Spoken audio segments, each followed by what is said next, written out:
शिखा शर्मा को ऐसा लगा मानो उसका पूरा हृदय एक ही पल में चकनाचूर हो गया हो। वह अथाह पीड़ा उसे अंदर से चीर रही थी। जब उसने उस अविस्मरणीय आकृति को दुनिया से पूरी तरह गायब होते देखा तो शिखा शर्मा को लगा जैसे उसकी आत्मा एक पल में खाली हो गई हो। उस क्षण उसका दिल पूरी तरह से सूना हो चुका था और वह एक जीवित लाश के समान थी। उसकी आंखें शून्य भाव से उस दिशा में टिकी थीं जहां शिखर शर्मा की आकृति गायब हुई थी। उसकी जो नजरें कभी जीवंत और ऊर्जा से भरी होती थीं वे अब पूरी तरह से खाली थीं। शिखा, क्या हुआ? शिखा शर्मा को इस हालत में देखकर एल्डर यशिनी चिंता से भर गईं और उन्होंने बार बार पूछा। हालांकि शिखा शर्मा को उनका कोई भी प्रश्न सुनाई नहीं दे रहा था, उसने कोई प्रतिक्रिया नहीं दी। शिखर शर्मा की आकृति गायब होते ही उसकी आत्मा भी मानो उसी के साथ चली गई थी। उस अथाह दुख ने उसकी आत्मा को पूरी तरह से सुन्न कर दिया था। विराट का स्वर्ण ड्रैगन अवतार उस छाया को श्वेत प्रकाश के कणों में विलीन होते हुए देख रहा था। उसके भीतर भावनाओं का एक जटिल तूफान उमड़ रहा था। वह बहुत अच्छी तरह जानता था कि शिखर शर्मा ने किस प्रकार के दांव का उपयोग किया था। यह लोकाकाश महाविकास तलवार कला का एक अत्यंत शक्तिशाली और प्राणघातक वार है, शस्त्र आहुति। शस्त्र आहुति में एक योद्धा अपनी पूरी साधना और जीवन शक्ति को एक ही तलवार के वार में मिला देता है, जिससे अकल्पनीय शक्ति उत्पन्न होती है। हालांकि इस दांव का उपयोग करने के बाद वह योद्धा भी नष्ट हो जाता है। यह आत्मविनाश से भी कहीं अधिक भयानक और प्राणघातक तकनीक है। यद्यपि आत्मविनाश शक्तिशाली होता है, लेकिन उसकी शक्ति बहुत अधिक बिखर जाती है, जो दुश्मन को अधिकतम नुकसान पहुंचाने के लिए एक बिंदु पर केंद्रित नहीं हो पाती। इसके अलावा आत्मविनाश की शक्ति अक्सर दोस्त और दुश्मन दोनों को बिना किसी भेदभाव के प्रभावित करती है, लेकिन शस्त्र आहुति सारी साधना और जीवन शक्ति को एक ही बिंदु पर केंद्रित कर सकती है, जिससे उसकी आक्रामक शक्ति अधिकतम हो जाती है। शस्त्र आहुति का प्रयोग करने के लिए किसी को भी लोकाकाश महाविकास तलवार कला को कम से कम दूसरे स्तर छठे रूप तक सिद्ध करना होता है। वर्तमान में केवल उसका तीसरा अवतार शिखर शर्मा ही यह दांव चल सकता है। यहां तक कि स्वर्ण ड्रैगन अवतार भी ऐसा नहीं कर सकता। आसमान में जो मायावी आकृतियां और श्वेत प्रकाश के कणों में विलीन हो रही थीं, वे अचानक दूर खड़े विराट के असली स्वरूप की ओर तेजी से बढ़ीं। जैसे ही यह श्वेत प्रकाश विराट के शरीर में प्रवेश किया, उसकी साधना का स्तर एक झटके में आसमान छूने लगा। रक्त दहन गुप्त तकनीक का उपयोग करके इतने लंबे समय तक लड़ने के कारण विराट की रक्तवंश शक्ति लगभग 80% तक समाप्त हो चुकी थी। इस गति से वह अब और अधिक देर तक टिक नहीं पाता। लेकिन जिस क्षण इस श्वेत प्रकाश ने उसके शरीर में प्रवेश किया, विराट की लगभग समाप्त हो चुकी रक्तवंश शक्ति एक ही पल में पूरी तरह से बहाल हो गई। इसके अलावा उसके शरीर में उमड़ने वाली उस भयानक शक्ति के कारण उसकी साधना का स्तर तेजी से बढ़ा और अंततः एक कान फाड़ देने वाली गर्जना के साथ विराट के शरीर से एक अतुलनीय रूप से शक्तिशाली आभा फूट पड़ी। इस क्षण विराट की साधना का स्तर सीधे आरोहण लोक के अंतिम चरण को पार कर गया। आरोहण लोक के अंतिम चरण में प्रवेश करने के बाद विराट की ताकत एक ही झटके में 10 गुना से अधिक बढ़ गई। इस अचानक हुए बदलाव ने विराट को पल भर के लिए स्तब्ध कर दिया। उसने कभी नहीं सोचा था कि वह अंततः अपने तीसरे अवतार को इस तरह से वापस प्राप्त करेगा। शस्त्र आहुति तकनीक का उपयोग करने के बाद शिखर शर्मा ने अपनी सारी साधना और जीवन शक्ति को जला दिया था। हालांकि अंततः उसका उद्गम और शरीर विराट के ही समान था। उसकी बिखरी हुई ऊर्जा और उसकी आत्मा के टुकड़े अंततः विराट के असली स्वरूप की ओर आकर्षित हुए और उसके साथ पूरी तरह से विलीन हो गए। इस क्षण विराट ने न केवल अपने तीसरे अवतार की बची हुई साधना को अपने भीतर समाहित किया, बल्कि उसकी यादों और विचारों को भी पूरी तरह से आत्मसात कर लिया। अब जाकर विराट का असली स्वरूप और उसका तीसरा अवतार वास्तव में और पूरी तरह से एक हो गए थे। दूर खड़ी शिखा शर्मा, जो पूरी तरह से हताश हो चुकी थी, इस दृश्य को देखकर अचानक उसकी निर्जीव आंखों में उम्मीद की एक किरण फिर से जाग उठी। शिखर शर्मा मूल रूप से विराट द्वारा बनाया गया एक अवतार था। अब जब वह अपने असली स्वरूप में लौट आया था, तो उसे बस विराट से यह पूछना था कि वह उसके शिखर को अपने असली स्वरूप से अलग कर दे और फिर उसका शिखर पुनर्जीवित हो सकता था। शिखा शर्मा, जिसने शिखर शर्मा के जाने के बाद खुद को मृत्यु के हवाले कर दिया था, ने अपने भीतर जीवन का एक नया संचार महसूस किया। हालांकि अंधकार दानव वंश के लिए उसकी नफरत इस क्षण अपने चरम पर पहुंच गई। इन्हीं अंधकार दानव कमीनों के कारण उसका शिखर मारा गया था। ये सभी अंधकार दानव कीड़े मरने के लायक थे। यह सोचकर शिखा शर्मा अचानक अंधकार दानव वंश के दिव्य विकास लोक के योद्धाओं की ओर दौड़ी और एक पगली की तरह उन पर पागलों की तरह हमला कर दिया। अपने तीसरे अवतार की बची हुई साधना के साथ विलय करने और आरोहण लोक के अंतिम चरण में पहुंचने के बाद महासुवर्ण युद्ध व्यूह पर विराट का नियंत्रण एक नए स्तर पर पहुंच गया। विराट ने युद्ध व्यूह के बख्तरबंद सैनिकों को नियंत्रित किया, अपने हाथ में नागपाताल तलवार उठाई जो उसकी 10 गुना रक्तवंश शक्ति से जल रही थी, और प्रमुख नाशक के नेतृत्व वाली अंधकार दानव सेना पर वार कर दिया। बूम!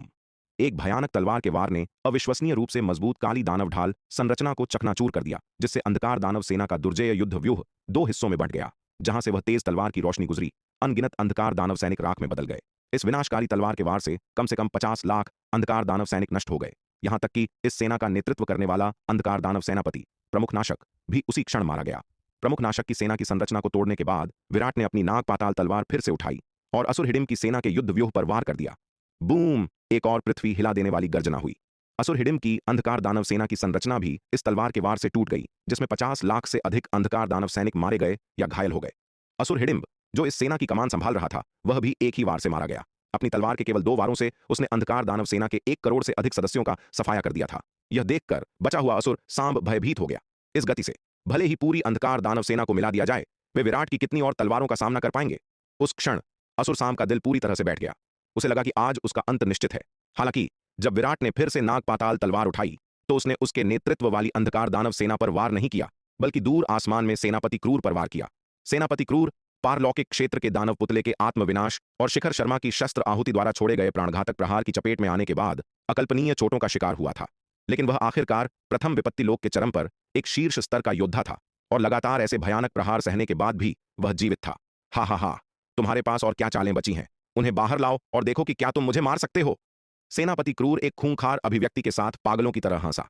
अगर तुम मुझे नहीं मार सकते तो मरने की बारी तुम्हारी होगी। हालांकि वह भारी प्रहारों की श्रृंखला की चपेट में आने के बाद अकल्पनीय चोटों से पीड़ित था, लेकिन जो लोग उसे नुकसान पहुंचा सकते थे वे अब लगभग सभी मर चुके थे। जहां तक बचे हुए सदस्यों की बात है, विराट का स्वर्ण ड्रैगन अवतार, शार्दूल, नीलिमा और विशाल कछुआ, वे सभी इतनी लंबी लड़ाई के बाद थक चुके थे। अपनी वर्तमान स्थिति में विराट का स्वर्ण ड्रैगन अवतार, शार्दूल, नीलिमा और अन्य अब उसके लिए शायद ही कोई खतरा पैदा कर सकते थे। अब वे उसकी दया पर निर्भर थे। यह युद्ध अंततः उनके अंधकार दानव वंश द्वारा जीता जाएगा। जैसे ही सेनापति क्रूर ने यह शब्द कहे, एक अतुलनीय रूप से तेज तलवार की रोशनी ने उस पर प्रहार किया। यह तलवार की रोशनी पारलौकिक क्षेत्र के दानव के आत्मविनाश या शिखर शर्मा की शस्त्र आहुति द्वारा उत्पन्न शक्ति से कहीं अधिक भयानक थी।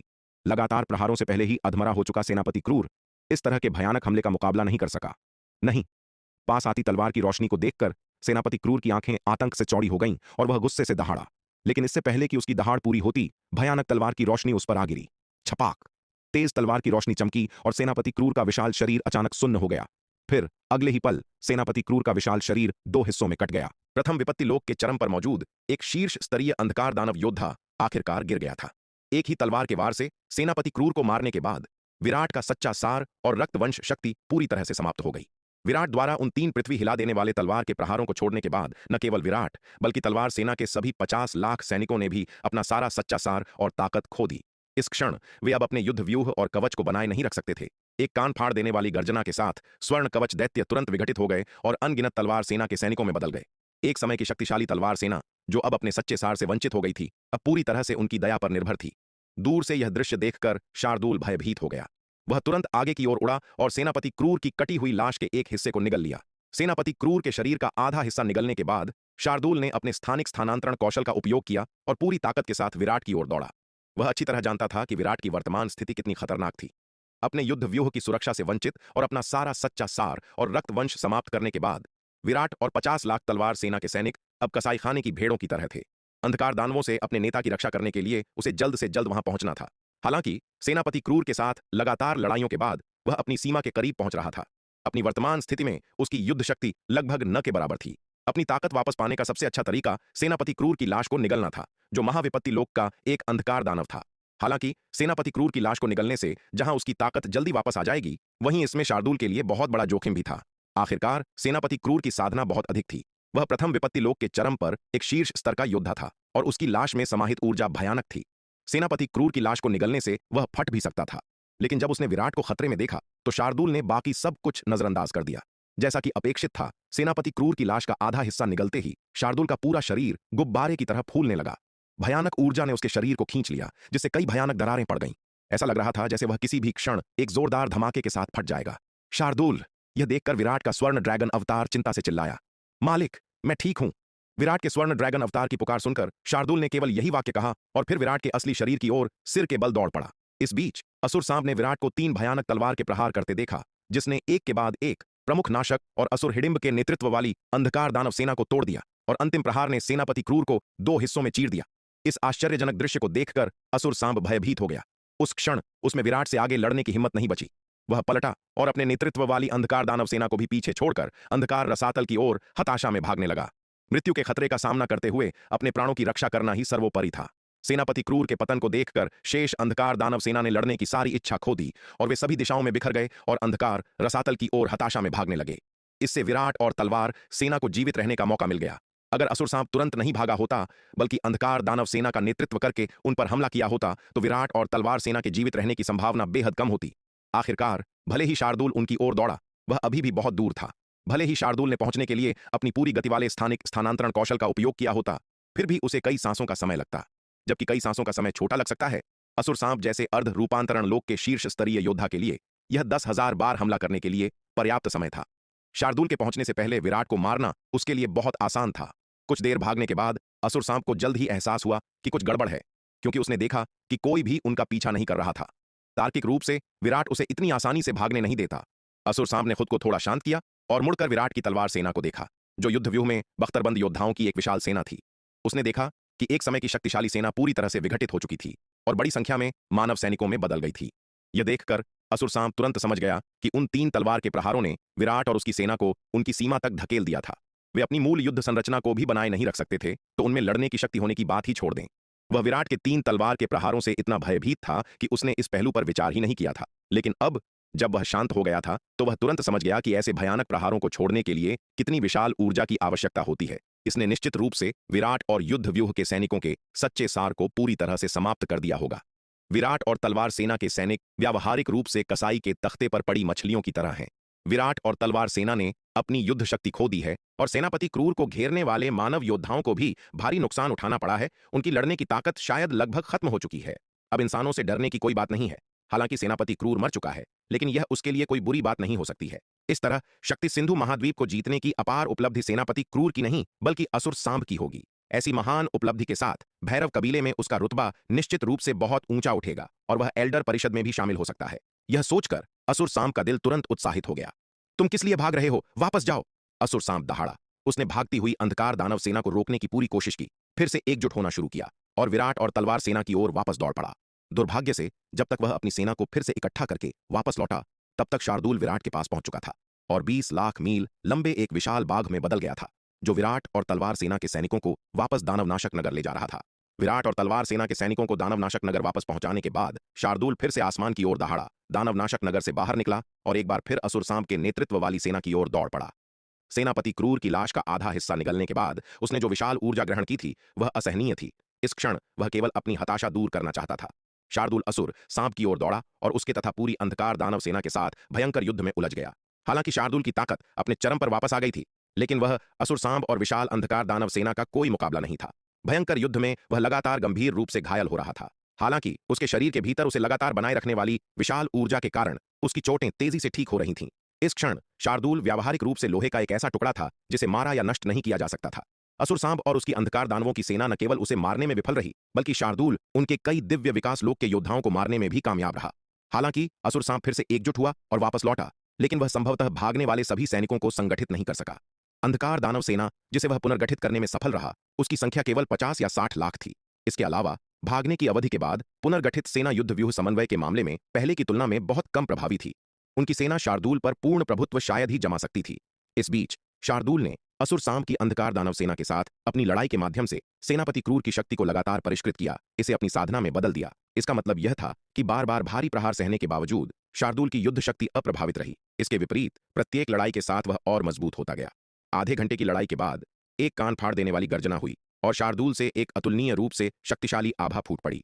इस क्षण शार्दूल वास्तव में दिव्य विकास लोक के चरम पर पहुंच गया था। दिव्य विकास लोक के चरम को पार करने के बाद शार्दूल की ताकत में नाटकीय रूप से वृद्धि हुई। इस समय उसकी युद्ध शक्ति पहले से ही एक वास्तविक महाविपत्ति लोक के योद्धा के बराबर थी और वह अपने सबसे मजबूत राज्य में शिखर शर्मा से कम नहीं था। दिव्य विकास लोक के चरम को पार करने के बाद शार्दूल ने अपनी दिव्य शक्ति का प्रदर्शन किया, अंधकार दानव वंश की सेना में तबाही मचाई और अपने रास्ते में आने वाली हर चीज को मार डाला। शार्दूल के अविश्वसनीय कौशल को देखकर असुर सांप का चेहरा बहुत ही बदसूरत हो गया। उसे पता था कि उसकी योजना विफल हो गई है। हालांकि मानव सेना और मानव योद्धा पहले ही अपनी सीमा तक पहुंच चुके थे और बहुत अधिक युद्ध शक्ति का प्रयोग नहीं कर सकते थे, लेकिन अंधकार दानव वंश की सेना अपने पहले के पलायन के कारण अपनी युद्ध संरचना को पूरी तरह से तोड़ चुकी थी और शायद ही मार्ग क्षमता को व्यवस्थित कर सकती थी। अगर शार्दूल इस विसंगति की बाधा न होती तो शायद वह अभी भी अपनी योजना को प्राप्त कर सकता था, लेकिन शार्दूल की रुकावट के कारण उसके लिए अपनी योजना को पूरा करना मुश्किल हो जाएगा। यदि यह युद्ध जारी रहा तो अंधकार दानव वंश बहुत अधिक लाभ प्राप्त नहीं कर पाएगा। इसके अलावा खूंखार शार्दूल से लड़ना उसके लिए बेहद खतरनाक था। हालांकि वह एक बड़ी सेना की कमान संभाल रहा था और समन्वित युद्ध संरचनाओं के माध्यम से शार्दूल उसका शायद ही कुछ बिगाड़ सकता था। लड़ाई के दौरान एकाग्रता में एक मामूली चूक, सेना की संरचना में एक दरार अभी भी शार्दूल को अवसर का लाभ उठाने और उसे मारने की अनुमति दे सकती है। यह सोचकर असुर सांप लड़ना जारी नहीं रखना चाहता था और उसने अंधकार दानव सेना का तेजी से पीछे हटने में नेतृत्व किया।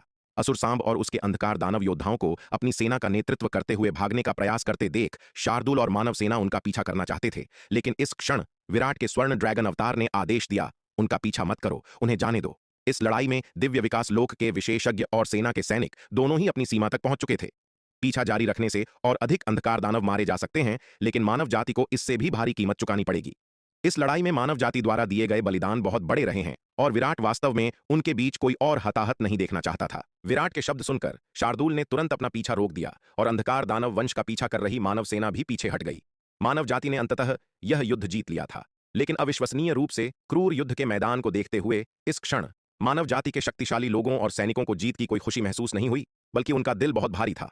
शार्दूल, नीलिमा और विशाल कछुए को वापस दक्षिणी महाद्वीप ले जाओ और रक्तजीवियों को खदेड़ने में मेरे निर्मल अवतार की मदद करो। विराट ने शार्दूल को अपने पास बुलाया और कहा। अब मानव जाति के दिव्य विकास लोक के अधिकांश विशेषज्ञ अपनी अंतिम सांसें गिन रहे थे और उनके पास लड़ने की शक्ति बहुत कम बची थी। एकमात्र व्यक्ति जिसके पास अभी भी पूरी लड़ने की शक्ति थी वह शार्दूल था, जिसने सेनापति क्रूर की आधी लाश को निगल लिया था। नन्ही नीलिमा और विशाल कछुआ जानवर होने के कारण विशाल थे और अभी भी काफी लड़ने की शक्ति बनाए हुए थे। विराट के पास वर्तमान में रक्तजीवियों से निपटने के लिए केवल ये तीन ही उपलब्ध थे। क्या उन रक्तजीवी कमीनों ने वास्तव में दक्षिणी महाद्वीप पर हमला करने की हिम्मत की? इन कुत्तों की तो मौत ही आ गई है। विराट के शब्द सुनकर शार्दूल गुस्से से दहाड़ा। हम जल्दी करो और नीलिमा और विशाल कछुए को सहायता प्रदान करने के लिए वापस ले जाओ। मेरा निर्मल अवतार अब और अधिक देर तक टिक नहीं सकता। विराट ने निर्देश दिया। हाँ मालिक, चिंता मत करो, मैं वापस जाऊंगा और उन कमीनों से तुरंत निपटूंगा, शार्दूल ने जल्दबाजी में जवाब दिया। नन्ही पगली चिड़िया, विशाल कछुआ, चलो चलें। शार्दूल ने नीलिमा और विशाल कछुए की ओर अपना पंजा हिलाया। फिर वे तीनों दानवनाशक नगर के स्थानिक स्थानांतरण व्यूह के माध्यम से दक्षिणी महाद्वीप लौट गए। दक्षिणी महाद्वीप के ऊपर रक्तनाग और अन्य शक्तिशाली रक्तजीवी सदस्यों की लगातार बमबारी के तहत तलवार संप्रदाय की सुरक्षा संरचना की ऊर्जा तेजी से समाप्त हो रही थी। चूंकि तलवार संप्रदाय के अधिकांश आध्यात्मिक पत्थरों को महान पश्चिमी महाद्वीप की अग्रिम पंक्तियों में ले जाया गया था, इसलिए संप्रदाय के मुख्यालय में बहुत कम आध्यात्मिक पत्थर बचे थे। इसलिए एक बार ऊर्जा समाप्त होने के बाद सुरक्षा संरचना की ऊर्जा की भरपाई नहीं की जा सकती थी। जैसे जैसे ऊर्जा की खपत होती रही, तलवार संप्रदाय की सुरक्षा संरचना की रक्षा शक्ति भी लगातार कम होती जा रही थी। Boom boom boom. भयंकर हमलों के तहत सुरक्षा संरचना द्वारा बनाई गई सुरक्षात्मक प्रकाश ढाल में बड़ी दरारें आ गईं। यह देखकर रक्तनाग, रक्तकंटक और अन्य शक्तिशाली रक्तजीवी सदस्य बहुत खुश हुए। इस गति से तलवार संप्रदाय की सुरक्षा संरचना अधिक समय तक नहीं टिक पाएगी। जल्द ही वे तलवार संप्रदाय को तोड़ने, उसके मुख्यालय में प्रवेश करने और उसके खजाने और अवसरों को जब्त करने में सक्षम होंगे। जैसे ही वे उत्साह से भरे थे, रक्तनाग की अभिव्यक्ति अचानक बदल गई और वह चिल्लाया, पीछे हटो। नेता रक्तनाग, हम सफल होने वाले हैं, पीछे क्यों हटें? रक्तकंटक ने उलझन में पूछा। हाँ, हमने इतने लंबे समय तक इतनी कड़ी मेहनत से हमला किया है और शुरुआत में हमारे कई शक्तिशाली योद्धा इस सुरक्षा संरचना द्वारा मारे गए थे। हमने इतनी बड़ी कीमत चुकाई है और हम उनकी सुरक्षा संरचना को तोड़ने वाले हैं, पीछे क्यों हटें? अगर हम इस तरह पीछे हटते हैं तो क्या हमारे पिछले सभी प्रयास बर्बाद नहीं हो जाएंगे? सही बात है, हमने इतने लंबे समय तक इतनी कड़ी लड़ाई लड़ी है, हम खाली हाथ वापस नहीं जा सकते, यह सब बेकार हो जाएगा। अन्य रक्तजीवी योद्धाओं ने भी नाराजगी से भरे हुए आपत्ति जताई। जल्दी पीछे हटो, वरना बहुत देर हो जाएगी, रक्तनाग ने चिंता से कहा। महान पश्चिमी महाद्वीप के युद्ध में अंधकार दानव वंश हार गया है। क्या अंधकार दानव वंश हार गया? रक्तनाग के शब्द सुनकर रक्तजीवी योद्धा चौंक गए। उनके चेहरों पर अविश्वास था। प्रमुख रक्तनाग, क्या मैंने सही सुना? अंधकार दानव वंश हार गया? इस बार क्या अंधकार दानव वंश ने एक विशाल सेना नहीं जुटाई थी? इसके अलावा उनके पास कमान संभालने के लिए एक रूपांतरण लोक का विशेषज्ञ था। इतने बड़े फायदे के साथ वे कैसे हार सकते थे? रक्तकंटक ने कहा। उसका चेहरा अविश्वास से भरा था। मुझे यह भी नहीं पता कि अंधकार दानव वंश क्यों हार गया, लेकिन तथ्य यह है कि वे हार गए। तलवार संप्रदाय की सहायता सेना शायद जल्द ही दक्षिणी महाद्वीप में लौट आएगी। अगर हम अभी नहीं गए तो हमें दूसरा मौका नहीं मिलेगा, रक्तनाग ने कहा। रक्तनाग के शब्द सुनकर रक्तकंटक और रक्त कबीले के अन्य दिव्य विकास लोक के विशेषज्ञों ने कुछ और कहने की हिम्मत नहीं की और जल्दबाजी में पीछे हटने लगे। यहां तक कि इतनी शक्तिशाली अंधकार दानव सेना भी तलवार संप्रदाय का मुकाबला नहीं कर सकी, तो उनकी छोटी सी ताकत की बात ही छोड़ दें, जल्द से जल्द निकल जाना ही बेहतर था। तलवार संप्रदाय के अंदर श्वेत वस्त्रधारी विराट ने रक्त कबीले के दिव्य विकास लोक के विशेषज्ञों के समूह को आसमान में जल्दबाजी में पीछे हटते देखा और चुप हो गया। रक्तजीवियों का अचानक पीछे हटना, जो अंधकार दानव सेना की हार के ठीक बाद हुआ, अविश्वसनीय रूप से एक संयोग था। इससे साबित हो गया कि मानव जाति के भीतर रक्तजीवियों के जासूस होने चाहिए। इस मामले की गहन जांच यह पता लगाने के लिए आवश्यक है कि रक्तजीवियों को कौन सूचित कर रहा था। मानव जाति के भीतर छिपे ऐसे जासूस एक बहुत बड़ा खतरा है। रक्तजीवियों के पीछे हटने के कुछ ही समय बाद शार्दूल, नीलिमा और विशाल कछुआ स्थानिक स्थानांतरण व्यूह के माध्यम से दक्षिणी महाद्वीप लौट आए। मालिक, वे रक्तजीवी कमीने कहाँ हैं? शार्दूल ने श्वेत वस्त्रधारी विराट के पास दौड़ते हुए पूछा। वे भाग गए, श्वेत वस्त्रधारी विराट ने दक्षिणी महाद्वीप के बाहरी इलाकों की ओर इशारा किया। मैं उनके पीछे जाऊंगा, शार्दूल ने कहा। इन कमीनों ने अराजकता का फायदा उठाने और हमारे तलवार संप्रदाय के मुख्यालय पर हमला करने की हिम्मत की। उनमें कुछ तो हिम्मत है। इसके साथ शार्दूल दक्षिणी महाद्वीप के बाहरी इलाकों की ओर निकल पड़ा। कोई जरूरत नहीं, श्वेत वस्त्रधारी विराट ने अपना हाथ हिलाया और शार्दूल को रक्तजीवियों का पीछा करने से रोका। उन्हें जाने दो। अभी हमारा सबसे महत्वपूर्ण काम लड़ाई के परिणामों से निपटना है। इन कमीनों को थोड़ा और जीने दो। हालांकि शार्दुल दिव्य विकास लोक के चरम पर पहुंच गया था और उसकी ताकत बहुत बढ़ गई थी, लेकिन अकेले लगभग 2000 दिव्य विकास लोक के रक्तजीवी विशेषज्ञों का पीछा करना उसके लिए अभी भी बहुत खतरनाक था। अगर उस पर रक्तजीवियों द्वारा घात लगाकर हमला किया गया तो उसकी स्थिति बेहद परेशानी वाली हो जाएगी। अब जब तलवार संप्रदाय को अंधकार दानव वंश के साथ भीषण युद्ध में भारी नुकसान हुआ था, तो विराट इस समय कोई और परेशानी खड़ी नहीं करना चाहता था। हाँ मालिक, शार्दुल जल्दी से सहमत हो गया। शार्दुल ने हमेशा विराट के आदेशों का पालन किया, और चूंकि उसके मालिक ने उसे पीछा न करने के लिए कहा था, इसलिए स्वाभाविक रूप से उसे इसका पालन करना था। विराट ने शार्दुल को दक्षिणी महाद्वीप में ही रुकने को कहा ताकि रक्तजीवी विशेषज्ञ अचानक जवाबी हमला न कर सकें। जहां तक नीलिमा और विशाल कछुए की बात है, विराट ने उन्हें युद्ध के बाद के मामलों में मदद करने के लिए वापस महान पश्चिमी महाद्वीप के युद्ध के मैदान में भेज दिया। इसके अलावा विराट ने यामिनी, शालिनी और निहारिका को घायलों के इलाज में मदद करने के लिए क्रमशः गुरु प्रमुख भवन, खजाना विभाग और शास्त्र भंडार से कर्मचारियों को युद्ध के मैदान में ले जाने का आदेश भी दिया। विराट ने इन रसद कर्मचारियों को इस युद्ध में शामिल नहीं किया था। आखिरकार गुरु प्रमुख भवन, खजाना विभाग और शास्त्र भंडार के रसद कर्मचारी आमतौर पर तलवार संप्रदाय के विविध मामलों को संभालने पर ध्यान केंद्रित करते थे और शायद ही कभी युद्ध में भाग लेते थे। उनका युद्ध का अनुभव और व्यक्तिगत युद्ध शक्ति विशेष रूप से अधिक नहीं थी। इस तरह के क्रूर युद्ध में भाग लेने के लिए इन रसद कर्मचारियों को भेजने का परिणाम यह होगा कि वे लंबे समय तक जीवित नहीं रह पाएंगे। उन्हें युद्ध के मैदान में भेजना उन्हें मौत के मुंह में भेजने के समान होगा। लेकिन अब जब अंधकार दानव वंश के साथ युद्ध समाप्त हो गया था, तो उन्हें घायलों के इलाज और युद्ध के बाद के मामलों को संभालने में मदद करने के लिए युद्ध के मैदान में भेजा जा सकता था। अंधकार पर्वत के युद्ध के मैदान पर हिमशिखा को तलवार संप्रदाय के रसद कर्मचारियों द्वारा युद्ध के मैदान के खंडहरों से निकाला गया और वापस दानवनाशक नगर ले जाया गया। इस समय हिमशिखा खून से लथपथ थी। उसका शरीर अनगिनत भयानक घावों से भरा हुआ था। केवल उसके रूप को देखकर उसे पहचानना मुश्किल था। वह जीवन से चिपके हुए मांस के एक क्षत विक्षत खूनी द्रव्यमान से अधिक कुछ नहीं लग रही थी। जब तलवार संप्रदाय के रसद कर्मचारियों ने उसे पाया तो हिमशिखा पहले से ही बेहोश थी। तलवार संप्रदाय के रसद कर्मचारियों को युद्ध के मैदान के खंडहरों के भीतर एक कमजोर जीवन शक्ति का आभास हुआ। यही कारण है कि उन्होंने उसे खोदा और वापस दानवनाशक नगर ले आए। बड़ी संख्या में तलवार संप्रदाय के रसद कर्मचारियों ने बचे लोगों के लिए विशाल युद्ध के मैदान की तलाशी ली। इस युद्ध में आरोहण लोक से नीचे के योद्धा काफी हद तक लड़ाई में अनुपस्थित थे, इसलिए तलवार संप्रदाय के पास अभी भी घायलों की खोज करने और युद्ध के बाद के मामलों को संभालने के लिए पर्याप्त जनशक्ति थी। तलवार संप्रदाय के रसद कर्मचारियों से सहायता प्राप्त करने के बाद हिमशिखा की चोटें धीरे धीरे ठीक हो गईं और उसे धीरे धीरे होश आ गया। जागने पर हिमशिखा ने खुद को एक बड़े से हॉल में एक बिस्तर पर लेटा हुआ पाया। उसने मुड़कर चारों ओर देखा और पाया कि उसके बिस्तर के अलावा हॉल में और भी कई बिस्तर थे। उन बिस्तरों पर उसी की तरह कई घायल व्यक्ति लेटे हुए थे। तलवार संप्रदाय के कई रसद कर्मचारी इन घायलों की चोटों का इलाज करने में व्यस्त थे। हॉल के प्रवेश द्वार पर और भी घायलों को लाया जा रहा था। काव्या, अब हमारी स्थिति कैसी है? यह देखकर हिमशिखा काव्या के पास गई, जो हॉल में व्यस्त थी, और उसने उससे पूछा। यामिनी की एक सक्षम सहायक के रूप में काव्या को यामिनी द्वारा इस हॉल में विभिन्न मामलों का निर्देशन करने के लिए नियुक्त किया गया था। हिमशिखा, तुम्हारा क्या मतलब है? काव्या ने अपना काम रोका और हिमशिखा की ओर देखते हुए पूछा। क्या हम यह युद्ध जीते या हारे? हिमशिखा ने पूछा। उसे केवल इतना याद था कि बेहोश होने से पहले उसने आसमान को चीरते हुए एक अतुलनीय रूप से तेज तलवार की रोशनी देखी थी और उसकी सच्ची सार और जीवन शक्ति लगभग समाप्त हो चुकी थी। फिर वह बेहोश हो गई और उसके बाद उसे कुछ नहीं पता था। इसलिए उसे नहीं पता था कि उनके शक्ति सिंधु महाद्वीप ने युद्ध जीता है या अंधकार दानव वंश ने। वास्तव में हिमशिखा ने जीवित रहने की उम्मीद नहीं की थी। उसे लगा था कि उसका अंत निश्चित है। आखिरकार जीवन की क्षमता को जलाने की गुप्त तकनीक का उपयोग करने और पागलों की तरह लड़ाई में शामिल होने के बाद उसे न केवल गंभीर चोटें आई थीं, बल्कि उसने अपनी सच्ची सार और जीवन शक्ति को भी पूरी तरह से समाप्त कर दिया था। जबकि सच्चे सार की भरपाई की जा सकती थी, एक योद्धा के जीवन के लिए जीवन शक्ति मौलिक थी। जब जीवन शक्ति समाप्त हो जाती है तो जीवन अनिवार्य रूप से समाप्त हो जाता है। इसके अलावा अन्य सभी बातों को दरकिनार करते हुए ऐसे खतरनाक युद्ध के मैदान में युद्ध शक्ति खोने का मतलब है कि जीवित रहने की संभावना बेहद कम है। इसलिए हिमशिखा को अभी भी यह विश्वास करना मुश्किल लग रहा है कि वह जीवित है। चिंता मत करो हिमशिखा, हमने यह लड़ाई जीत ली है, काव्या ने मुस्कुराते हुए कहा। हिमशिखा, किसी और बात की चिंता मत करो, बस ठीक होने पर ध्यान दो। तुम्हारी चोटें काफी गंभीर हैं, विशेष रूप से तुम्हारी जीवन शक्ति जो लगभग पूरी तरह से समाप्त हो चुकी है। तुम्हें ठीक करना आसान नहीं होगा। इसलिए हिमशिखा, कृपया आराम करो और ठीक से स्वास्थ्य लाभ करो और बहुत अधिक इधर उधर मत घूमो। ऐसा न हो कि यह तुम्हारे ठीक होने को प्रभावित करे। काव्या के शब्द सुनकर हिमशिखा ने अंततः पूरी तरह से राहत महसूस की। जैसे ही उसका दिमाग शांत हुआ, हिमशिखा को एक भारी थकान महसूस हुई। उस क्षण वह कुछ भी नहीं करना चाहती थी, वह बस चैन की नींद सोना चाहती थी। आपकी चिंता के लिए धन्यवाद काव्या, हिमशिखा ने अपने हाथ जोड़े और कहा। मैं आपको और परेशान नहीं करूंगी। काव्या, कृपया अपना काम जारी रखें। वह देख सकती थी कि काव्या के पास निपटने के लिए बहुत सी चीजें थीं और उसने अपने प्रश्न का उत्तर देने के लिए केवल अस्थायी रूप से अपना काम एक तरफ रख दिया था।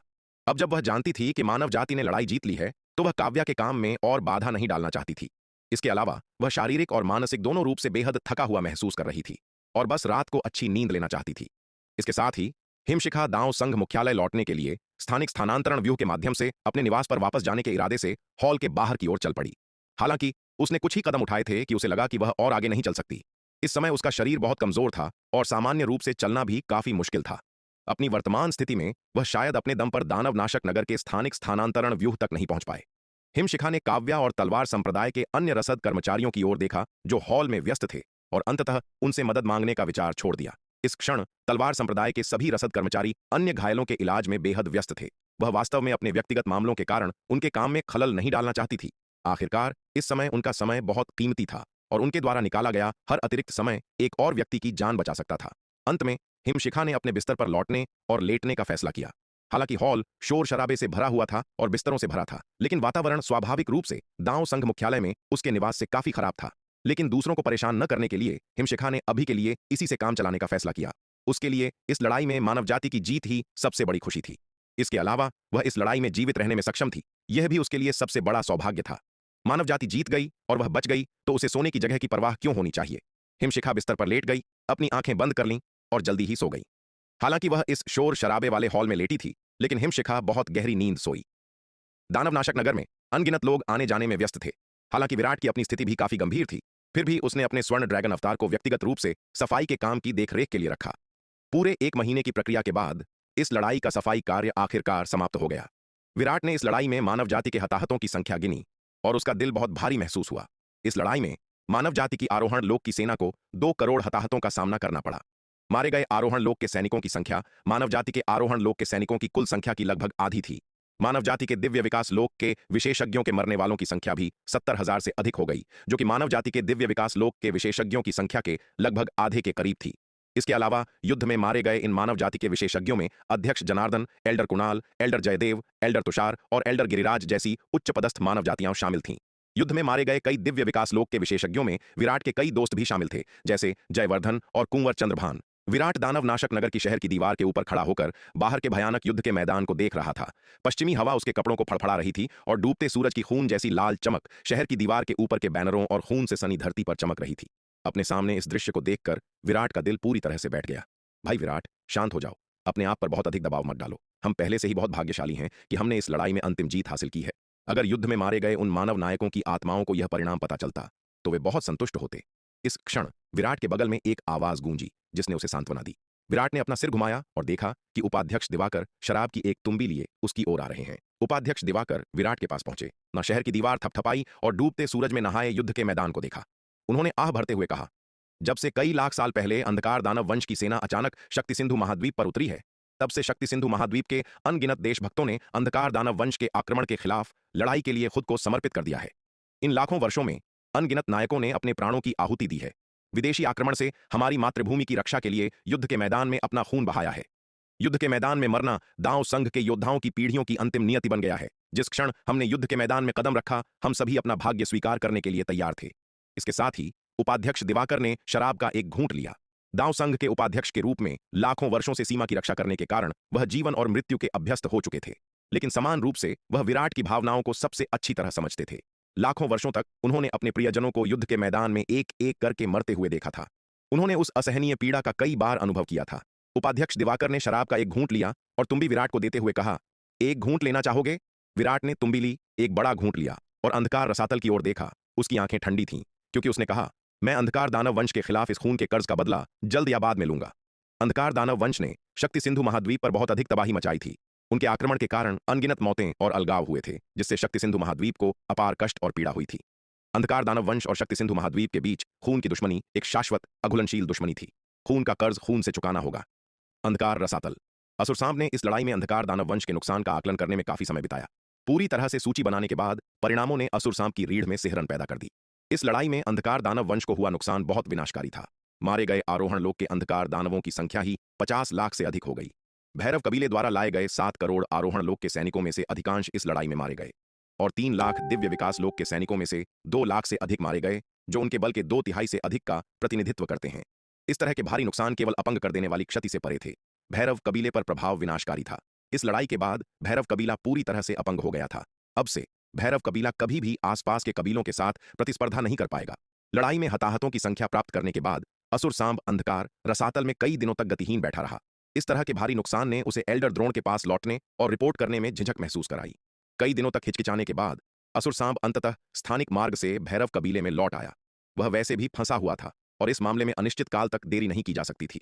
बेहतर था कि जल्दी वापस जाए, मामले को जल्दी खत्म करें और चिंता से मुक्त हो जाए।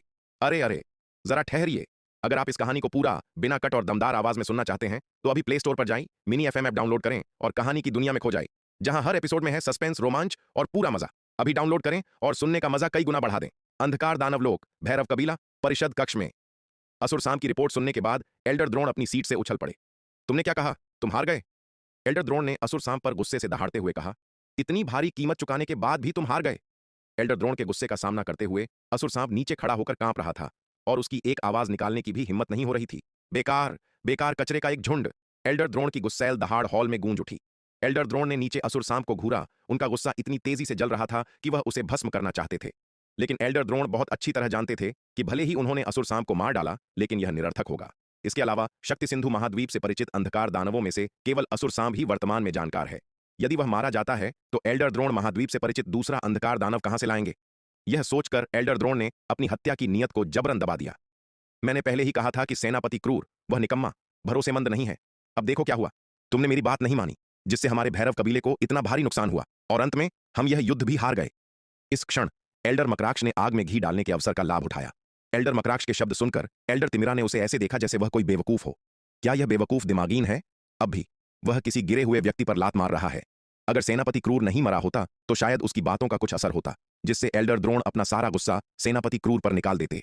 लेकिन अब जब सेनापति क्रूर मर चुका है तो वह अभी भी इस तरह की व्यंग्यात्मक बातें कर रहा है। क्या वह एल्डर द्रोण के लिए आग में घी नहीं डाल रहा है? चुप रहो। जैसा कि अपेक्षित था, एल्डर मकराक्ष की बात सुनकर एल्डर द्रोण अचानक मुड़े। उनकी आंखें लाल थीं। उन्होंने गुस्से से दहाड़ने से पहले उसे घूर कर देखा। तुम कचरे के टुकड़े, तुम सेनापति क्रूर से बेहतर कैसे हो? एल्डर द्रोण ने गुस्से से दहाड़ते हुए कहा। सेनापति नकुल, जिसकी तुमने पहले सिफारिश की थी, उसने शक्ति सिंधु महाद्वीप पर क्या उपलब्धियां हासिल की हैं? एकमात्र बेवकूफ जो यहां बैठा बकवास कर रहा है। तुम सेनापति क्रूर के उस कचरे से भी बदतर हो। बाहर निकलो। अपने गुस्से में एल्डर द्रोण ने एल्डर मकराक्ष को परिषद कक्ष से बाहर निकाल दिया। क्रोधित एल्डर द्रोण का सामना करते हुए एल्डर मकराक्ष अनिच्छुक होते हुए भी एल्डर द्रोण का खंडन करने का साहस नहीं कर सका और आज्ञाकारी रूप से परिषद कक्ष से बाहर चला गया। मुख्य हॉल में एल्डर तिमिरा और एल्डर द्रोण के थोड़ा शांत होने के बाद वह बोली, अब जब बात यहां तक पहुंच गई है तो इस बात पर विचार करना व्यर्थ है कि कौन जिम्मेदार है। हमारा सबसे महत्वपूर्ण काम एक रणनीति तैयार करना है। अंततः इस मामले को कैसे संभाला जाना चाहिए? क्या हमें शक्ति सिंधु महाद्वीप से पीछे हटना चाहिए या लड़ना जारी रखना चाहिए? पीछे हटना? बिल्कुल नहीं। एल्डर तिमिरा के शब्द सुनकर एल्डर द्रोण, जो अभी अभी शांत हुए थे, फिर से भड़क गए। हमारे भैरव कबीले ने शक्ति सिंधु महाद्वीप पर बहुत भारी कीमत चुकाई है। अगर हम अब पीछे हटते हैं तो हमारा भैरव कबीला अंधकार दानव लोक में अपना पैर कैसे जमा पाएगा? कुछ भी हो जाए, भले ही इसकी कीमत कुछ भी हो, हमें शक्ति सिंधु महाद्वीप को जीतना ही होगा। लेकिन हमारे पास शक्ति सिंधु महाद्वीप से लड़ने के लिए बचा ही क्या है? एल्डर भद्रिका ने एल्डर द्रोण की ओर देखते हुए पूछा। इस युद्ध में भैरव कबीले को पूरी तरह से तबाही का सामना करना पड़ा। अपनी आरोहण लोक की आधी से अधिक सेना और दिव्य विकास लोक के विशेषज्ञों को खो दिया। यहां तक कि सेनापति क्रूर जैसा महाविपत्ति लोक का विशेषज्ञ भी युद्ध में मारा गया। अपनी सैन्य शक्ति के चरम पर भी भैरव कबीला शक्ति सिंधु महाद्वीप पर विजय प्राप्त नहीं कर सका, तो अब भारी नुकसान उठाने के बाद की बात ही छोड़ दें। एल्डर भद्रिका के शब्द सुनकर एल्डर द्रोण चुप हो गए। वह अच्छी तरह जानते थे कि इतने भारी नुकसान के बाद भैरव कबीला अब अपने दम पर शक्ति सिंधु महाद्वीप को जीत नहीं सकता। अगर पारलौकिक क्षेत्र के ये विशेषज्ञ शक्ति सिंधु महाद्वीप पर उतर पाते तो सब कुछ ठीक हो जाता। अपार शक्ति के साथ वे पूरे महाद्वीप में आसानी से अपना वर्चस्व स्थापित कर सकते थे। हालांकि स्थानिक मार्ग का उपयोग केवल अर्ध पारलौकिक क्षेत्र के अंधकार दानव ही कर सकते थे। ये पारलौकिक क्षेत्र के विशेषज्ञ बस इससे होकर नहीं गुजर सकते थे। केवल शेष आरोहण लोक की सेना और दिव्य विकास लोक के विशेषज्ञों के साथ लड़ना जारी रखने का मतलब केवल शक्ति सिंधु महाद्वीप पर हताहतों को भेजना होगा। सबसे बुरे मामले में हम दूसरे कबीलों से सैनिक उधार ले सकते हैं। लंबी चुप्पी के बाद एल्डर द्रोण ने अंततः कड़वाहट के साथ कहा, दूसरे कबीलों से सैनिक उधार लें? एल्डर, क्या हम सच में ऐसा करने जा रहे हैं? एल्डर तिमिरा और एल्डर भद्रिका दोनों एल्डर द्रोण के शब्दों से चकित रह गए। उन्होंने अनिश्चितता से उनकी ओर देखा। दूसरे कबीलों से सैनिक उधार लेना कोई छोटी बात नहीं थी।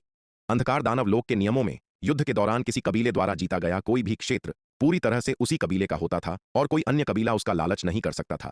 हालांकि यदि कोई कबीला अपर्याप्त शक्ति के कारण अपनी विजय के दौरान अन्य कबीलों से सैनिकों को उधार लेता है तो उन कबीलों को उस हिस्से का अधिकार होगा। इसके अलावा भैरव कबीले की वर्तमान स्थिति को देखते हुए यदि वे अन्य कबीलों से सैनिक उधार लेते हैं तो वे कबीले अनिवार्य रूप से अत्यधिक मांगें करेंगे। भैरव से अधिक लाभ ऐंठने का अवसर लेंगे। जैसे भैरव को उन्हें अपना क्षेत्र सौंपने की आवश्यकता होगी। इसलिए जब तक नितांत आवश्यक न हो, अंधकार दानव लोक के कबीले शायद ही कभी दूसरे कबीलों से सैनिक उधार लेने का सहारा लेते थे। इसके अलावा क्या आपके पास कोई बेहतर विकल्प है? एल्डर द्रोण ने उनकी ओर देखा और उदासीनता से कहा, हालांकि यह मामला बहुत महत्वपूर्ण है। अगर महाअसुर मल्लाक्ष को पता चला तो क्या वह हमारे कार्यों से सहमत होंगे? कुछ देर झिझकने के बाद एल्डर तिमिरा ने अंततः कुछ हिचकिचाहट के साथ कहा, शायद हमें महाअसुर मल्लाक्ष के एकांतवास से बाहर आने तक इंतजार करना चाहिए। उनके भैरव कबीले के प्रमुख महाअसुर मल्लाक्ष एकांतवास में थे और एक उच्च क्षेत्र तक पहुंचने का प्रयास कर रहे थे। इसलिए इस दौरान एल्डर द्रोण और एल्डर परिषद सभी कबीले के मामलों के प्रभारी रहे थे। पहले एल्डर तिमिरा, एल्डर भद्रिका और अन्य एल्डर्स शायद ही कभी एल्डर द्रोण के फैसलों पर आपत्ति जताते थे, लेकिन एल्डर द्रोण के वर्तमान प्रस्ताव का सामना करते हुए एल्डर तिमिरा, एल्डर भद्रिका और अन्य एल्डर्स आसानी से एल्डर द्रोण के निर्णय से सहमत होने की हिम्मत नहीं कर सके, क्योंकि यह मामला बहुत महत्वपूर्ण था। एल्डर तिमिरा की बात सुनकर एल्डर द्रोण कुछ देर चुप रहे और फिर अंततः बोले, ठीक है, तो हम कोई भी निर्णय लेने से पहले महाअसुर मल्लाक्ष के एकांतवास से बाहर आने का इंतजार करेंगे। वह वास्तव में अपने दम पर कार्य करने की हिम्मत नहीं कर सकते थे। हालांकि वह भैरव कबीले के शक्तिशाली एल्डर थे, लेकिन वह कबीला प्रमुख नहीं थे और उनके पास अंतिम निर्णय लेने का अधिकार नहीं था। असुर सांब, तुम्हें मेरे लिए उस स्थानिक मार्ग के प्रवेश द्वार की रक्षा करनी होगी। इसे शक्ति सिंधु महाद्वीप द्वारा नष्ट न होने दें, अन्यथा तुम न केवल भैरव कबीले के पापी बनोगे, बल्कि तुम्हारा पूरा वंश भैरव कबीले का पापी बन जाएगा। अंत में एल्डर द्रोण ने नीचे खड़े असुर सांब की ओर देखा और ठंडे स्वर में कहा, स्थानिक मार्ग की रक्षा करना शक्ति सिंधु महाद्वीप पर हमला करने की भैरव कबीले की क्षमता की नींव थी। एक बार स्थानिक मार्ग नष्ट हो जाने के बाद भैरव कबीला शक्ति सिंधु महाद्वीप पर हमला करने की कोई भी उम्मीद पूरी तरह से खो देगा। आखिरकार उनके भैरव कबीले की वर्तमान स्थिति को देखते हुए विशाल ब्रह्मांड में दूर के अभियान के लिए एक बड़ी सेना जुटाना असंभव था। ब्रह्मांड के पार जाना एक अत्यंत खतरनाक उपक्रम है। ब्रह्मांड अपने आप में खतरों से भरा है। उन्हें अपनी यात्रा के दौरान विनाशकारी खतरे का सामना करना पड़ सकता है, जिसके परिणाम स्वरूप उनकी पूरी सेना का विनाश हो सकता है। भैरव कबीले की वर्तमान स्थिति को देखते हुए वे ऐसा जोखिम नहीं उठा सकते। इसलिए भैरव कबीले को किसी भी परिस्थिति में शक्ति सिंधु महाद्वीप की ओर जाने वाले स्थानिक मार्ग की रक्षा करनी चाहिए। एल्डर द्रोण के कठोर शब्दों को सुनकर असुर सांब का दिल कांप उठा। हाँ एल्डर, मैं अपनी जान देकर उस स्थानिक मार्ग की रक्षा करने की कसम खाऊंगा और इसे शक्ति सिंधु महाद्वीप द्वारा नष्ट होने से रोकूंगा। असुर सांब ने जल्दी और सम्मानपूर्वक सहमति व्यक्त की। यह एक निम्न श्रेणी महाविपत्ति दानव शल्क फल है। इसे शक्ति सिंधु महाद्वीप पर परिष्कृत करें और महाविपत्ति लोक में सफलतापूर्वक पार करने का प्रयास करें। एल्डर द्रोण ने अपना हाथ पलटा, एक निम्न श्रेणी महाविपत्ति दानव शल्क फल निकाला और उसे असुर सांब की ओर उछाल दिया। भैरव कबीले की शक्ति बहुत कम हो गई है। इसकी देखरेख के लिए एक महाविपत्ति लोक के विशेषज्ञ के बिना असुर सांब और अंधकार दानव सेना स्थानिक मार्ग की रक्षा करने में सक्षम नहीं हो सकते हैं।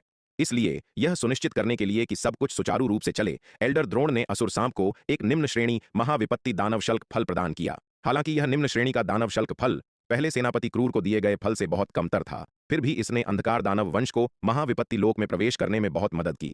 इसके अलावा असुर सांब पहले से ही अंधकार दानव वंश का एक मार्शल आर्ट्स प्रतिभा था और उसके महाविपत्ति लोक में प्रवेश करने की संभावना पहले से ही काफी थी। इस निम्न श्रेणी के दानव शल्क फल की मदद से उसकी संभावना बहुत बढ़ जाएगी।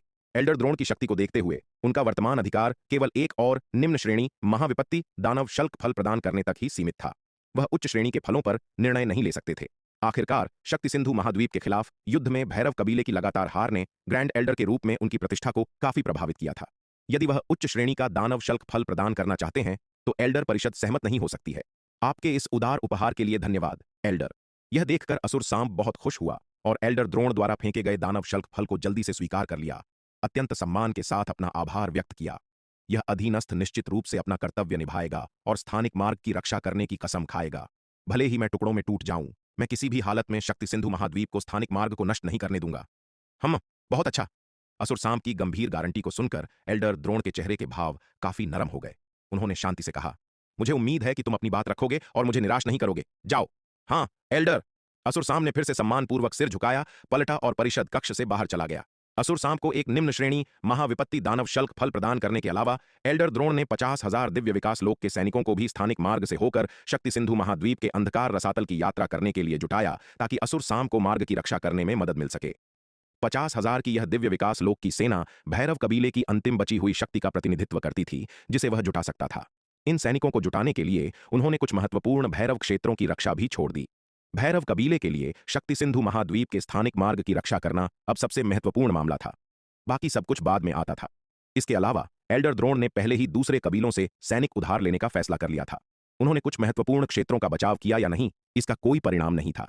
अन्य कबीलों से सैनिक उधार लेने से अनिवार्य रूप से एक भारी कीमत चुकानी पड़ेगी और भविष्य में इन क्षेत्रों पर कब्जा किया जा सकेगा या नहीं यह अनिश्चित था। इसलिए उनका बचाव किया गया या नहीं इससे कोई खास फर्क नहीं पड़ा। निम्न श्रेणी महाविपत्ति दानव शल्क फल प्राप्त करने के बाद असुर सांब ने शक्ति सिंधु महाद्वीप के अंधकार रसातल में प्रवेश करने के लिए एक स्थानिक मार्ग का उपयोग किया और इसे परिष्कृत करने के लिए एकांतवास शुरू किया। अब उसके लिए सबसे महत्वपूर्ण बात जितनी जल्दी हो सके महाविपत्ति लोक में प्रवेश करना था। केवल महाविपत्ति लोक में प्रवेश करके ही वह संभवतः इस स्थानिक मार्ग की रक्षा कर सकता था। अन्यथा एक बार जब शक्ति सिंधु महाद्वीप ठीक हो जाता है तो भैरव कबीले की बची हुई ताकत अंधकार रसातल की रक्षा करने के लिए पर्याप्त नहीं हो सकती है। दक्षिणी महाद्वीप। युवराज युवान चुपचाप पीते हुए एक मकबरे के पत्थर के सहारे झुके हुए थे। जिस मकबरे के पत्थर के सहारे वह झुके थे उस पर उनके करीबी दोस्त कुंवर चंद्रभान का नाम था। इस महान युद्ध में कुंवर चंद्रभान की अंततः मृत्यु हो गई और जब उनकी मृत्यु हुई तो उनके अवशेष भी नहीं बचे। उन्होंने आत्मविनाश कर लिया था और दिव्य विकास लोक में कई अंधकार दानवों के साथ नष्ट हो गए थे। इस मकबरे में केवल एक लंबी तलवार रूपी जादुई हथियार दफन था जिसका कुंवर चंद्रभान ने जीवन में उपयोग किया था। कुंवर चंद्रभान की मृत्यु युवराज युवान के लिए एक बहुत बड़ा झटका थी। कुंवर चंद्रभान उनके सबसे करीबी दोस्त थे। सालों पहले जब युमेश राजवंश के ताजपोश राजकुमार उनका शिकार कर रहे थे तो कुंवर चंद्रभान ने ही अपना सब कुछ दांव पर लगाकर उनके सबसे महत्वपूर्ण क्षण में उनकी मदद की थी। वह और कुंवर चंद्रभान कसम खाए हुए भाई थे जो जीवन और मृत्यु के बंधन से बंधे थे। ऐसे दोस्त की मृत्यु ने स्वाभाविक रूप से युवराज युवान को बहुत दुखी किया। भाई चंद्रभान, निश्चिंत रहो, एक दिन मैं अंधकार दानव वंश के इस खून के कर्ज का बदला लूंगा। युवराज युवान ने कुंवर चंद्रभान की कब्र पर अपनी तुम्बी से शराब उड़ेलते हुए अटूट संकल्प के साथ कहा, केवल तुम ही नहीं, हम अंधकार दानव वंश द्वारा हम पर बकाया खून के कर्ज का बदला लेंगे। तभी बगल से एक आवाज आई। यह सुनकर युवराज युवान ने मुड़कर देखा कि नलिनी एक शराब की तुम्बी लिए उनकी ओर आ रही थी। नलिनी के बगल में दामिनी, लीलावती, सुहाना, गुरु भूपति, गौरी, पवन फैजान, वेद प्रकाश और भवानी दत्त थे। वे सभी कुंवर चंद्रभान को श्रद्धांजलि देने के लिए यहां आए थे। हालांकि नलिनी, दामिनी और अन्य लोगों की युवराज युवान जैसी गहरी दोस्ती नहीं थी, लेकिन वे सभी योद्धा थे जिन्होंने मध्य महाद्वीप मार्शल आर्ट्स टूर्नामेंट के माध्यम से एक ही बैच में दांव संघ में प्रवेश किया था। इसके अलावा वे वैदेही सरोवर की चोटी पर विराट के साथ रहे थे और उन्होंने एक पारिवारिक बंधन साझा किया था। इसके अलावा उन्होंने पिछले कुछ वर्षों में अंधकार पर्वत के युद्ध के मैदान में अक्सर एक दूसरे के साथ लड़ाई लड़ी थी, युद्ध में एक गहरी दोस्ती कायम की थी। कुंवर चंद्रभान की मृत्यु ने न केवल युवराज युवान को दुखी किया बल्कि नलिनी, दामिनी, गुरु भूपति, पवन फैजान और अन्य लोगों ने भी गहरा दुख महसूस किया। कुंवर चंद्रभान को सम्मान देने के बाद उन सभी ने शपथ ली कि एक दिन वे अंधकार दानव वंश को उनके तलवार संप्रदाय पर बकाया खून के कर्ज का भुगतान करवाएंगे। दक्षिणी महाद्वीप। तलवार संप्रदाय सैन्य मुख्यालय। सप्ततारा सेना के कमांडर प्रशांत अपने तंबू में थे। एक के बाद एक शराब की बोतलें पी रहे थे। प्रशांत, शराब पीना बंद करो, अगर तुम ऐसे ही पीते रहे तो शायद तुम पीकर मर जाओगे। देवगढ़ सेना के कमांडर नचिकेत, जो उनके साथ पीने आए थे, ने तुरंत उन्हें रोकने की कोशिश की। मेरी चिंता मत करो, मैं पीने जा रहा हूं, प्रशांत ने नशे में धुत होकर कहा। अपनी बोतल उठाई और एक और बड़ा घूंट लिया। बुजुर्ग बलराम चले गए, मेरे सप्ततारा महल के प्रमुख लोकेंद्र चले गए और मेरे सप्ततारा सेना के इतने सारे भाई युद्ध में मारे गए। वाह, उन कमीने अंधकार दानवों, एक दिन मैं उनसे इस खून के कर्ज की कीमत वसूल करूंगा। जैसे ही प्रशांत पी रहा था उसने अचानक अपनी बोतल पकड़ ली और फूट फूट कर रोने लगा। इस लड़ाई में उनके सप्ततारा सेना के बहुत सारे सैनिक मारे गए थे। उनका अच्छा भाई बुजुर्ग बलराम, जो उनकी सप्ततारा सेना का डिप्टी कमांडर भी था, इस युद्ध में मारा गया था। उनके सप्ततारा महल के प्रमुख लोकेंद्र भी इस युद्ध में मारे गए थे। इस महान युद्ध में उनकी लगभग आधी सप्ततारा सेना नष्ट हो गई। प्रशांत ने हमेशा इन साथियों को अपने भाइयों की तरह माना था और उनका रिश्ता बेहद करीबी था। अब इतने सारे सैनिकों के मारे जाने से प्रशांत असहनीय दर्द से अभिभूत हो गया था, लेकिन वह सप्ततारा सेना के सैनिकों को यह दर्द नहीं दिखा सकता था। इसलिए वह केवल देवगढ़ सेना के कमांडर नचिकेत को एक तरफ खींचकर अकेले पी सकता था। प्रशांत को इस तरह देखकर नचिकेत, जो उसे सांत्वना देने की कोशिश कर रहा था, ने भी दुहक की एक चुभन महसूस की और अचानक फूट फूट कर रोने लगा, क्योंकि उनकी देवगढ़ सेना को भी कई मौतों का सामना करना पड़ा था। यहां तक कि उनका भाई हर्षित भी इस युद्ध में मारा गया था। दुख के मामले में नचिकेत प्रशांत से कम नहीं था। मूल रूप से कठोर दोनों व्यक्ति सैन्य तंबू में बैठकर कड़वी शराब पी रहे थे और एक दूसरे की बाहों में फूट फूट कर रो रहे थे। बोतल में शराब खत्म करने के बाद नचिकेत खड़ा हो गया और एक जोरदार आवाज के साथ बोतल को जमीन पर पटक दिया, जिससे वह टुकड़ों में टूट गई। मैं नचिकेत कसम खाता हूं कि जब तक मैं इसका बदला नहीं ले लेता तब तक चैन से नहीं बैठूंगा, नचिकेत ने नफरत से कहा। हां, भले ही हमें अपनी जान देनी पड़े, हम अंधकार दानव वंश को उनके खून के कर्ज की कीमत चुकाने के लिए मजबूर कर थे, जो अनुभवी स्तर के थे, जो संप्रदाय के साथ साथ विकसित और बढ़ रहे थे। इन वर्षों में तलवार संप्रदाय ने अनगिनत तूफानों का सामना किया है, लेकिन पहले कभी उसे इतने भारी नुकसान और इतनी हताहतों का सामना नहीं करना पड़ा था। तलवार संप्रदाय और अंधकार दानव वंश के बीच की दुश्मनी बहुत गहरी है और चारों समुद्रों का पानी भी इस गहरी नफरत को धो नहीं सकता था। सकी प्रेत को सफेद रोशनी के कणों में बदलते अपना विकास किया था। इन वर्षों में तलवार संप्रदाय ने अनगिनत तूफानों का सामना किया था, लेकिन इससे पहले कभी इतना भारी नुकसान और इतनी हताहतें नहीं देखी थीं। तलवार संप्रदाय और अंधकार दानव वंश के बीच की दुश्मनी बहुत गहरी है और चारों सागरों का पानी भी इस गहरी नफरत को नहीं धो सकता। दक्षिणी महाद्वीप में एल्डर शेखर ने विराट को खोजा और उससे विदाई ली। भाई शेखर, क्या आपको थोड़ा और आराम नहीं करना चाहिए? शेखर के आने का उद्देश्य सुनकर विराट ने आग्रह किया। शून्य समाधि महाद्वीप से आए दिव्य विकास लोक के इन विशेषज्ञों शेखर और एल्डर सावित्री को इस युद्ध में अत्यंत भारी नुकसान उठाना पड़ा था। शक्ति सिंधु महाद्वीप की सहायता के लिए आए 10,000 दिव्य विकास लोक के विशेषज्ञों में से 5,000 से अधिक इस युद्ध में मारे गए थे। यह आधे से अधिक का नुकसान था। योगेश और यमुना जैसे शीर्ष विशेषज्ञ भी इस युद्ध में वीर गति को प्राप्त हुए थे। शेखर और एल्डर सावित्री, जो स्वयं सर्वोच्च विशेषज्ञ थे, युद्ध में गंभीर रूप से घायल हो गए थे। लगभग 1 महीने के स्वास्थ्य लाभ के बाद भी उनकी चोटें अभी पूरी तरह से ठीक होने से कोसों दूर थीं। नहीं, मैं लगभग ठीक हो चुका हूं। मुझे अभी इस युद्ध की स्थिति के बारे में एल्डर पवन को रिपोर्ट भी करनी है, इसलिए मैं अब और नहीं रुकूंगा। समय मिलने पर मैं तलवार संप्रदाय में फिर से आऊंगा। शेखर ने हाथ जोड़कर अभिवादन करते हुए कहा। ठीक है, अगर ऐसी बात है तो मैं आपको और नहीं रोकूंगा। अपना ख्याल रखिएगा, भाई शेखर, विराट ने सम्मानपूर्वक झुकते हुए कहा। विराट ने शेखर को हवेली के बाहर तक विदा किया। भाई विराट, कृपया यहीं रुकें, मुझे और आगे तक छोड़ने की कोई आवश्यकता नहीं है। विराट की हवेली से बाहर निकलने के बाद शेखर ने फिर से झुककर अभिवादन किया। यह सुनकर विराट को रुकना पड़ा। वह हवेली के द्वार पर खड़ा होकर शेखर को जाते हुए देखता रहा। विराट अभी भी शेखर, एल्डर सावित्री और शून्य समाधि महाद्वीप के अन्य योद्धाओं का बहुत आभारी था। हालांकि शून्य समाधि महाद्वीप ने युद्ध का रुख मोड़ने में कोई निर्णायक भूमिका नहीं निभाई थी, लेकिन उनके योद्धाओं के समर्थन ने शक्ति सिंधु महाद्वीप पर होने वाली मौतों को काफी कम कर दिया था।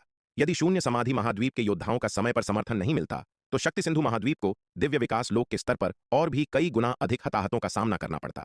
शून्य समाधि महाद्वीप के योद्धा अपनी यात्रा के खतरों को जानने के बावजूद उसकी मदद की पुकार सुनकर बिना किसी हिचकिचाहट के चले आए। वह इस उपकार को हमेशा याद रखेगा। एल्डर सावित्री मूल रूप से शेखर के साथ शून्य समाधि महाद्वीप लौटकर एल्डर पवन को स्थिति की रिपोर्ट करना चाहती थीं, लेकिन शेखर ने उन्हें तलवार संप्रदाय में ही रोक लिया। शेखर ने उनसे कहा कि वे रुकें और इस अवसर का उपयोग विराट के साथ अपने रिश्ते को प्रगाढ़ करने के लिए करें। इस बार शक्ति सिंधु महाद्वीप के लिए शून्य समाधि महाद्वीप का यह समर्थन, यद्यपि एक बहुत बड़ी कीमत पर था, एक बहुत ही दुर्लभ अवसर भी लेकर आया था। इस घटना के बाद यह कहा जा सकता था कि शून्य समाधि महाद्वीप ने तलवार संप्रदाय का पूर्ण विश्वास हासिल कर लिया था।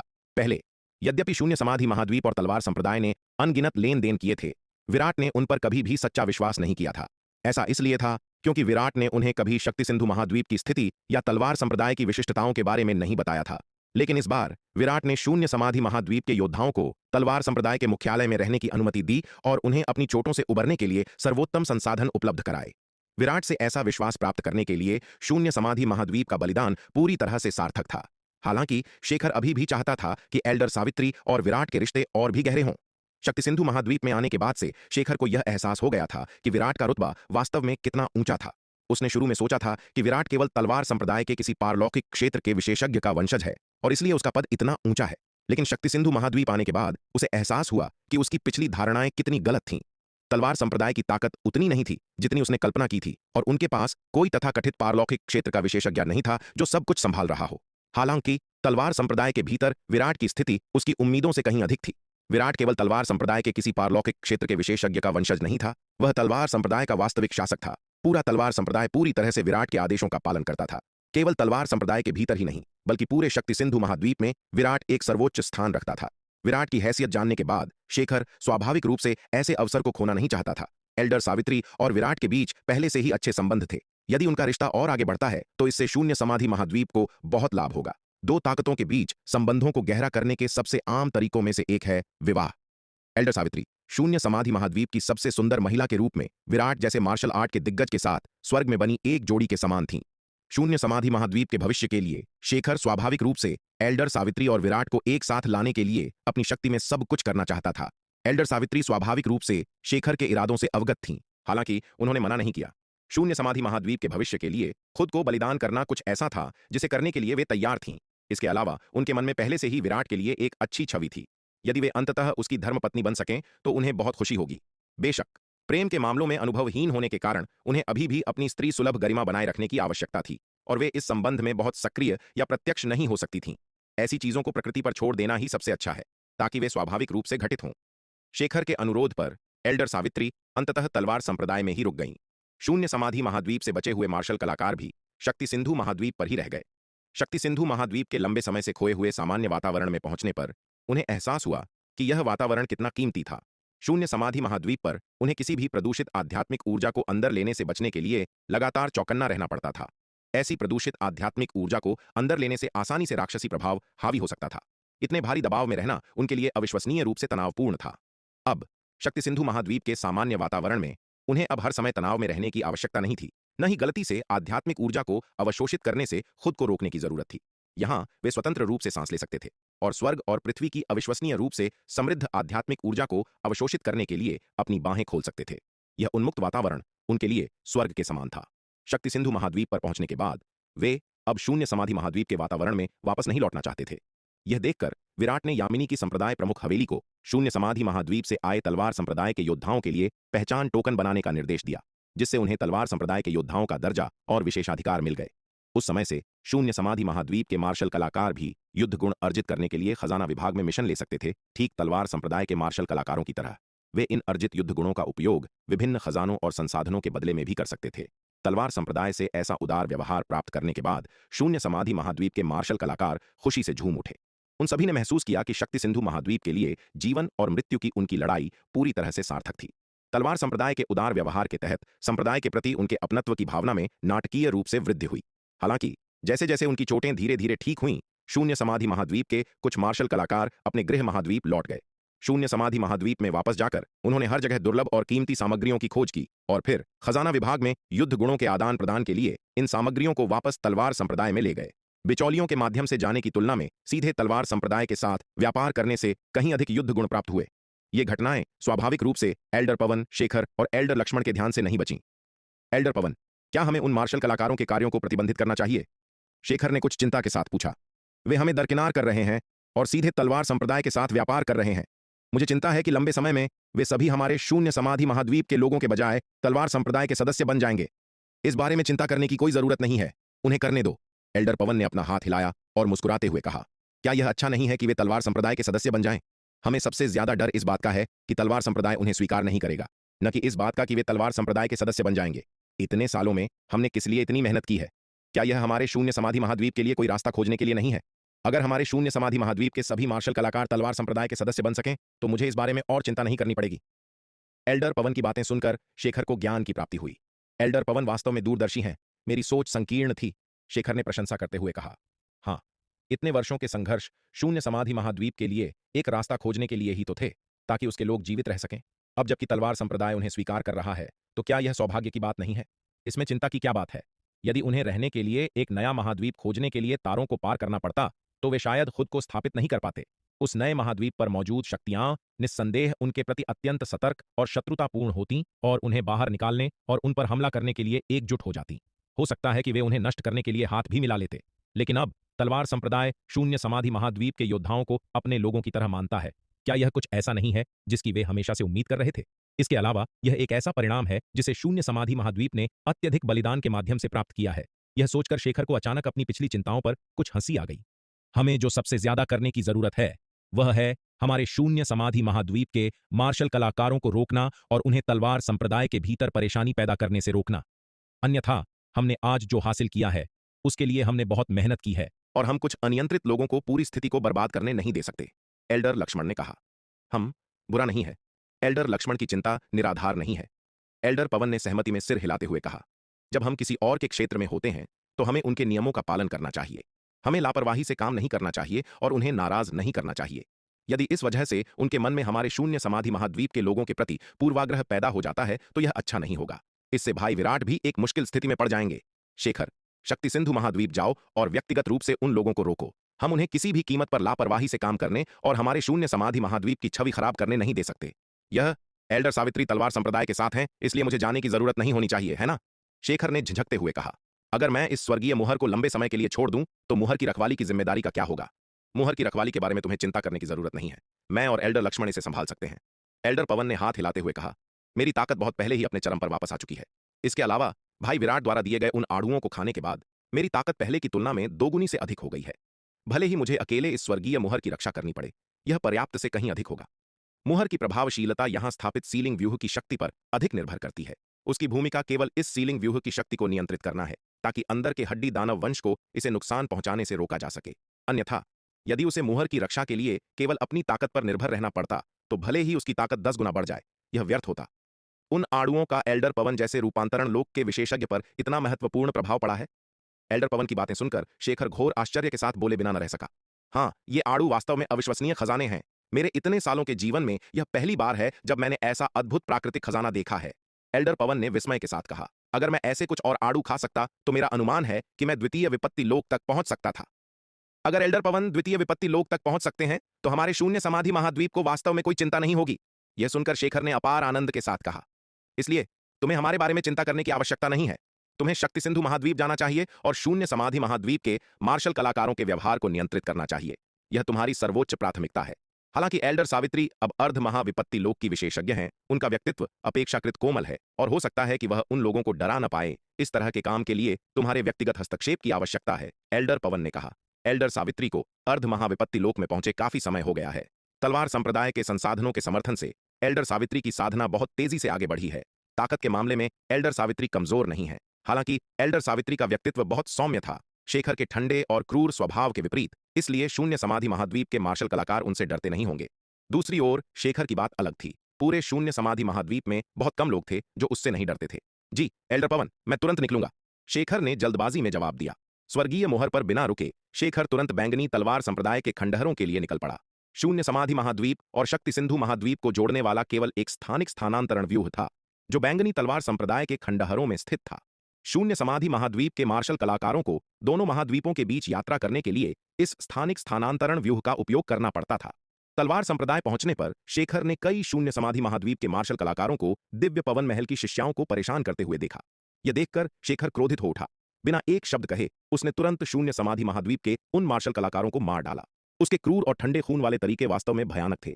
शून्य समाधि महाद्वीप के उन मार्शल कलाकारों को मारने के बाद शेखर ने शून्य समाधि महाद्वीप के सभी मार्शल कलाकारों को बुलाया और उन्हें कड़ी चेतावनी दी। इस घटना ने शून्य समाधि महाद्वीप के सभी मार्शल कलाकारों को झकझोर कर रख दिया। उन्होंने शुरू में सोचा था कि तलवार संप्रदाय में आने के बाद वे अंततः आराम कर सकते हैं और उस दमनकारी जीवन को नहीं सहना पड़ेगा जो वे पहले जी रहे थे, और वे अंततः खुद को आजाद कर सकते हैं। लेकिन शेखर के कार्यों ने उन्हें एक बहुत ही कड़ा सबक सिखाया। जिन लोगों ने शक्ति सिंधु महाद्वीप में लापरवाही से काम करने का साहस किया, उन्हें अत्यंत गंभीर सजा का सामना करना पड़ेगा। इसके अलावा यह सजा उस सजा से कहीं अधिक गंभीर होगी जो उन्हें शून्य समाधि महाद्वीप में मिलती थी। यदि वे शून्य समाधि महाद्वीप में होते तो शून्य समाधि महाद्वीप के उन मार्शल कलाकारों के कार्यों के लिए उन्हें मौत की सजा नहीं दी जाती। आखिरकार उन्होंने केवल दिव्य पवन महल की शिष्याओं को छेड़ा था और बलात्कार करने की सीमा तक नहीं गए थे। यद्यपि शून्य समाधि महाद्वीप के उन मार्शल कलाकारों के मन में ऐसे विचार थे, लेकिन उन्होंने वास्तव में ऐसा कोई कार्य नहीं किया था। यदि यह अभी भी शून्य समाधि महाद्वीप के भीतर होता तो इतने छोटे मामले को लेकर कई दिव्य विकास लोक के विशेषज्ञों को मार डालना अविश्वसनीय होता, विशेषकर इसलिए क्योंकि उन दिव्य विकास लोक के विशेषज्ञों में से एक उन्नत स्तर का दिव्य विकास लोक का विशेषज्ञ था। इस घटना ने न केवल शून्य समाधि महाद्वीप के मार्शल कलाकारों के बीच बल्कि खबर फैलने के बाद पूरे तलवार संप्रदाय में भी हलचल मचा दी। जब विराट को यह खबर मिली तो वह शेखर द्वारा दिखाई गई क्रूरता और कठोरता से थोड़ा हैरान हुए बिना नहीं रह सका। इसमें कोई आश्चर्य नहीं था कि शून्य समाधि महाद्वीप के मार्शल कलाकार इस व्यक्ति से बाघ की तरह डरते थे। ऐसे क्रूर तरीकों से कौन नहीं डरेगा। मूल रूप से विराट ने शून्य समाधि महाद्वीप के मार्शल कलाकारों के हालिया कार्यों के बारे में एल्डर सावित्री से बात करने के लिए समय निकालने के बारे में सोचा था, इस उम्मीद में कि वह उनके व्यवहार को रोकने का कोई तरीका खोज सकती है। चूंकि तलवार संप्रदाय ने शून्य समाधि महाद्वीप के इन मार्शल कलाकारों को स्वीकार कर लिया था, इसलिए उनमें से अधिकांश अपेक्षाकृत अच्छा व्यवहार कर रहे थे, लेकिन फिर भी कुछ ऐसे थे जो तुच्छ और अनियंत्रित थे। शक्ति सिंधु महाद्वीप में आने के बाद इन लोगों ने नियमों की अवहेलना की और लापरवाही से काम किया, जिससे तलवार संप्रदाय के योद्धाओं के साथ काफी टकराव हुआ। हालांकि इस बात को ध्यान में रखते हुए कि शून्य समाधि महाद्वीप ने हाल ही में शक्ति सिंधु महाद्वीप का समर्थन करने के लिए महत्वपूर्ण बलिदान दिए थे, विराट आसानी से हस्तक्षेप नहीं कर सकता था। आखिरकार यदि वह इन लोगों के साथ निपटता तो इससे शून्य समाधि महाद्वीप को ऐसा लगता जैसे वे कृतज्ञ हैं। स्थिति को इस तरह से गलत तरीके से संभालने से शून्य समाधि महाद्वीप और तलवार संप्रदाय के बीच के रिश्ते को गंभीर नुकसान पहुंच सकता था। इसीलिए इस मामले को शून्य समाधि महाद्वीप पर ही छोड़ देना सबसे अच्छा था। विराट कुछ समय बाद एल्डर सावित्री के साथ ठीक से बात करने की योजना बना रहा था, लेकिन इससे पहले कि वह कुछ कर पाता, शेखर आ गया। शेखर के आगमन ने तुरंत उसके क्रूर और निर्णायक तरीकों को उजागर कर दिया। नियमों का उल्लंघन करने वाले शून्य समाधि महाद्वीप के योद्धाओं के साथ शेखर के व्यवहार की गंभीरता और क्रूरता विराट की अपेक्षाओं से कहीं अधिक थी। यहां तक कि तलवार संप्रदाय के नियमों के अनुसार भी वे योद्धा मृत्यु के पात्र नहीं थे। अधिक से अधिक उन्हें केवल कड़ी सजा मिलती। हालांकि शेखर के कार्यों ने विराट को बहुत परेशानी से बचा लिया और उसे इस मामले के बारे में चिंता करना जारी रखने से रोक दिया। चूंकि शेखर पहले ही कार्रवाई कर चुका था, इसलिए विराट को अब इसके बारे में चिंता करने की कोई आवश्यकता नहीं थी। इस घटना के बाद शून्य समाधि महाद्वीप के मार्शल कलाकारों ने शक्ति सिंधु महाद्वीप में अधिक आज्ञाकारी ढंग से व्यवहार किया। जो लोग स्वाभाविक रूप से बेचैन थे, वे अब लापरवाही से काम करने की हिम्मत नहीं करते थे। इसके अलावा तलवार संप्रदाय और शून्य समाधि महाद्वीप के मार्शल कलाकारों के बीच तनावपूर्ण संबंध जल्दी ही कम हो गए। ये इसलिए था क्योंकि शेखर ने शून्य समाधि महाद्वीप के इन मार्शल कलाकारों को कड़ी चेतावनी दी थी। उन्हें शक्ति सिंधु महाद्वीप के मार्शल कलाकारों को कभी नहीं उकसाना चाहिए। जो कोई भी इसका उल्लंघन करने का साहस करेगा, उसे कड़ी सजा दी जाएगी। शेखर नहीं चाहता था कि शून्य समाधि महाद्वीप ने जो महान स्थिति इतनी मेहनत से हासिल की थी, जिसमें युद्ध के मैदान में इतने सारे मार्शल कलाकार मारे गए थे, वह इन उपद्रवियों द्वारा बर्बाद हो जाए। तलवार संप्रदाय के संसाधनों के साथ शून्य समाधि महाद्वीप पर बहुत सारे दिव्य विकास लोक के योद्धा हैं। कुछ 100 दिव्य विकास लोक के विशेषज्ञों को मारना भी शून्य समाधि महाद्वीप के लिए कोई बड़ी बात नहीं होगी। पर्याप्त संसाधनों के साथ शून्य समाधि महाद्वीप दिव्य विकास लोक के योद्धाओं का एक नया जत्था जल्दी से तैयार कर सकता था। हालांकि विराट एल्डर सावित्री और शेखर से दोबारा बात करने नहीं गया, लेकिन शेखर ने खुद आगे बढ़कर विराट को खोजा और इस मामले के लिए माफी मांगी। हमारा शून्य समाधि महाद्वीप अपने लोगों को नियंत्रित करने में विफल रहा है। इस अवधि के दौरान उन बुरे लोगों ने तलवार संप्रदाय को बहुत परेशानी में डाला है। मुझे सच में खेद है। शेखर ने विराट के सामने गहराई से झुककर ईमानदारी से माफी मांगी। भाई शेखर, आप बहुत दयालु हैं। यदि इसे ठीक से संभाला जाए तो यह मामला हल हो जाएगा। आखिरकार हर जगह ऐसे कुछ लोग होते ही हैं। जब तक इससे समय पर निपटा जाए, यह कोई बड़ी बात नहीं है। विराट ने जल्दी से शेखर को उठने में मदद की और मुस्कुराते हुए कहा। यह देखकर कि विराट को इस मामले से कोई आपत्ति नहीं है, शेखर को राहत मिली। इसके बाद विराट ने शेखर के लिए एक भोज का आयोजन किया और दोनों के बीच बहुत सुखद बातचीत हुई। भोजन के दौरान शेखर ने एल्डर पवन का संदेश विराट तक पहुंचाया, जिसमें उसे शून्य समाधि महाद्वीप के मार्शल कलाकारों को तलवार संप्रदाय के नियमों के अनुसार नियंत्रित करने का निर्देश दिया गया था। यदि शून्य समाधि महाद्वीप का कोई भी मार्शल कलाकार तलवार संप्रदाय के नियमों का उल्लंघन करता है, तो उन्हें तदनुसार दंडित किया जाना चाहिए, बिना किसी सौजन्य या एल्डर पवन की भावनाओं के विचार के। शेखर की बातें सुनकर विराट को बहुत राहत मिली। उसे पहले यह चिंता थी कि जैसे जैसे शून्य समाधि महाद्वीप के ये मार्शल कलाकार तलवार संप्रदाय में घुल मिल जाएंगे और धीरे धीरे अपनेपन की भावना विकसित करेंगे, एल्डर पवन और शेखर को उस पर संदेह हो सकता है। लेकिन अब ऐसा लग रहा था कि इस चिंता को अस्थायी रूप से एक तरफ रखा जा सकता है। भाई शेखर, शून्य समाधि महाद्वीप के मार्शल कलाकार हाल ही में तलवार संप्रदाय में आए हैं। हमारे संप्रदाय के लिए अभी हस्तक्षेप करना और उन्हें प्रबंधित करना उचित नहीं है। भविष्य में इस मामले में हमें आपको कष्ट देना पड़ेगा, विराट ने कहा। यह तो बहुत आसान है भाई विराट, निश्चिंत रहें, हम आपको निराश नहीं करेंगे, शेखर ने विराट को आश्वासन दिया। भाई विराट ने हमें इतना मूल्यवान अवसर दिया है, हम निश्चित रूप से कृतज्ञ नहीं होंगे। अगर कुछ लोग खुद पर नियंत्रण नहीं रख सकते हैं, तो मैं उनके सिर को नियंत्रित करने में मदद करूंगा। इस बातचीत के बाद विराट और शेखर एक दूसरे के दृष्टिकोण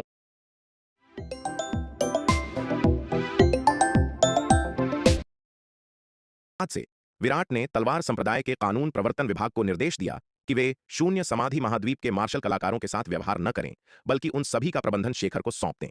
और शेखर ने विराट के भरोसे को नहीं तोड़ा। शेखर के प्रभाव में शून्य समाधि महाद्वीप के ये मार्शल कलाकार अविश्वसनीय रूप से अच्छे व्यवहार वाले हो गए और उन्होंने कभी कोई अपमानजनक काम नहीं किया। पलक झपकते ही आधा वर्ष बीत गया। तलवार संप्रदाय के विभिन्न विभागों के सुव्यवस्थित संचालन के तहत युद्ध के बाद भारी नुकसान से तलवार संप्रदाय धीरे धीरे उभरने लगा था। कई मार्शल कलाकार जो गंभीर रूप से घायल हो गए थे, वे भी आधे वर्ष के स्वास्थ्य लाभ के बाद धीरे धीरे ठीक हो गए थे। बेशक जिन मार्शल कलाकारों की जीवन शक्ति गंभीर रूप से क्षीण हो गई थी, वे इतनी आसानी से ठीक नहीं हुए। वास्तव में सामान्य तौर पर जीवन शक्ति के जल जाने के बाद उसे वापस पाना मूल रूप से असंभव है। एक बार जब भारी दुष्परिणामों वाली कोई गुप्त तकनीक इस्तेमाल की जाती है, तो वह व्यक्ति मूल रूप से बेकार हो जाता है। हालांकि चूंकि तलवार संप्रदाय के पास सभी प्रकार के अद्भुत संसाधन हैं, इसलिए जिन मार्शल कलाकारों की जीवन शक्ति गंभीर रूप से जल गई है, उन्हें भी ठीक होने की उम्मीद है। एक दिन जब विराट अनंत परम मीनार के दूसरे स्तर पर साधना कर रहा था, सोनाली ने अचानक आकर सूचना दी कि शिखा शर्मा उसे खोज रही है। जब उसने यह खबर सुनी, तो विराट के दिल की धड़कनें तेज हो गईं। जिस बात की उसे इन दिनों सबसे ज्यादा चिंता थी, वह आखिरकार आ ही गई। विराट कुछ देर हिचकिचाया और अंततः उसने शिखा शर्मा से मिलने का फैसला किया। यह मामला आखिरकार हल करना ही था, इससे बचने का कोई रास्ता नहीं था। विराट मुख्य कक्ष में पहुंचा और उसने देखा कि शिखा शर्मा पहले से ही वहां इंतजार कर रही थी। शिखा शर्मा थकी हुई और क्षीण थी।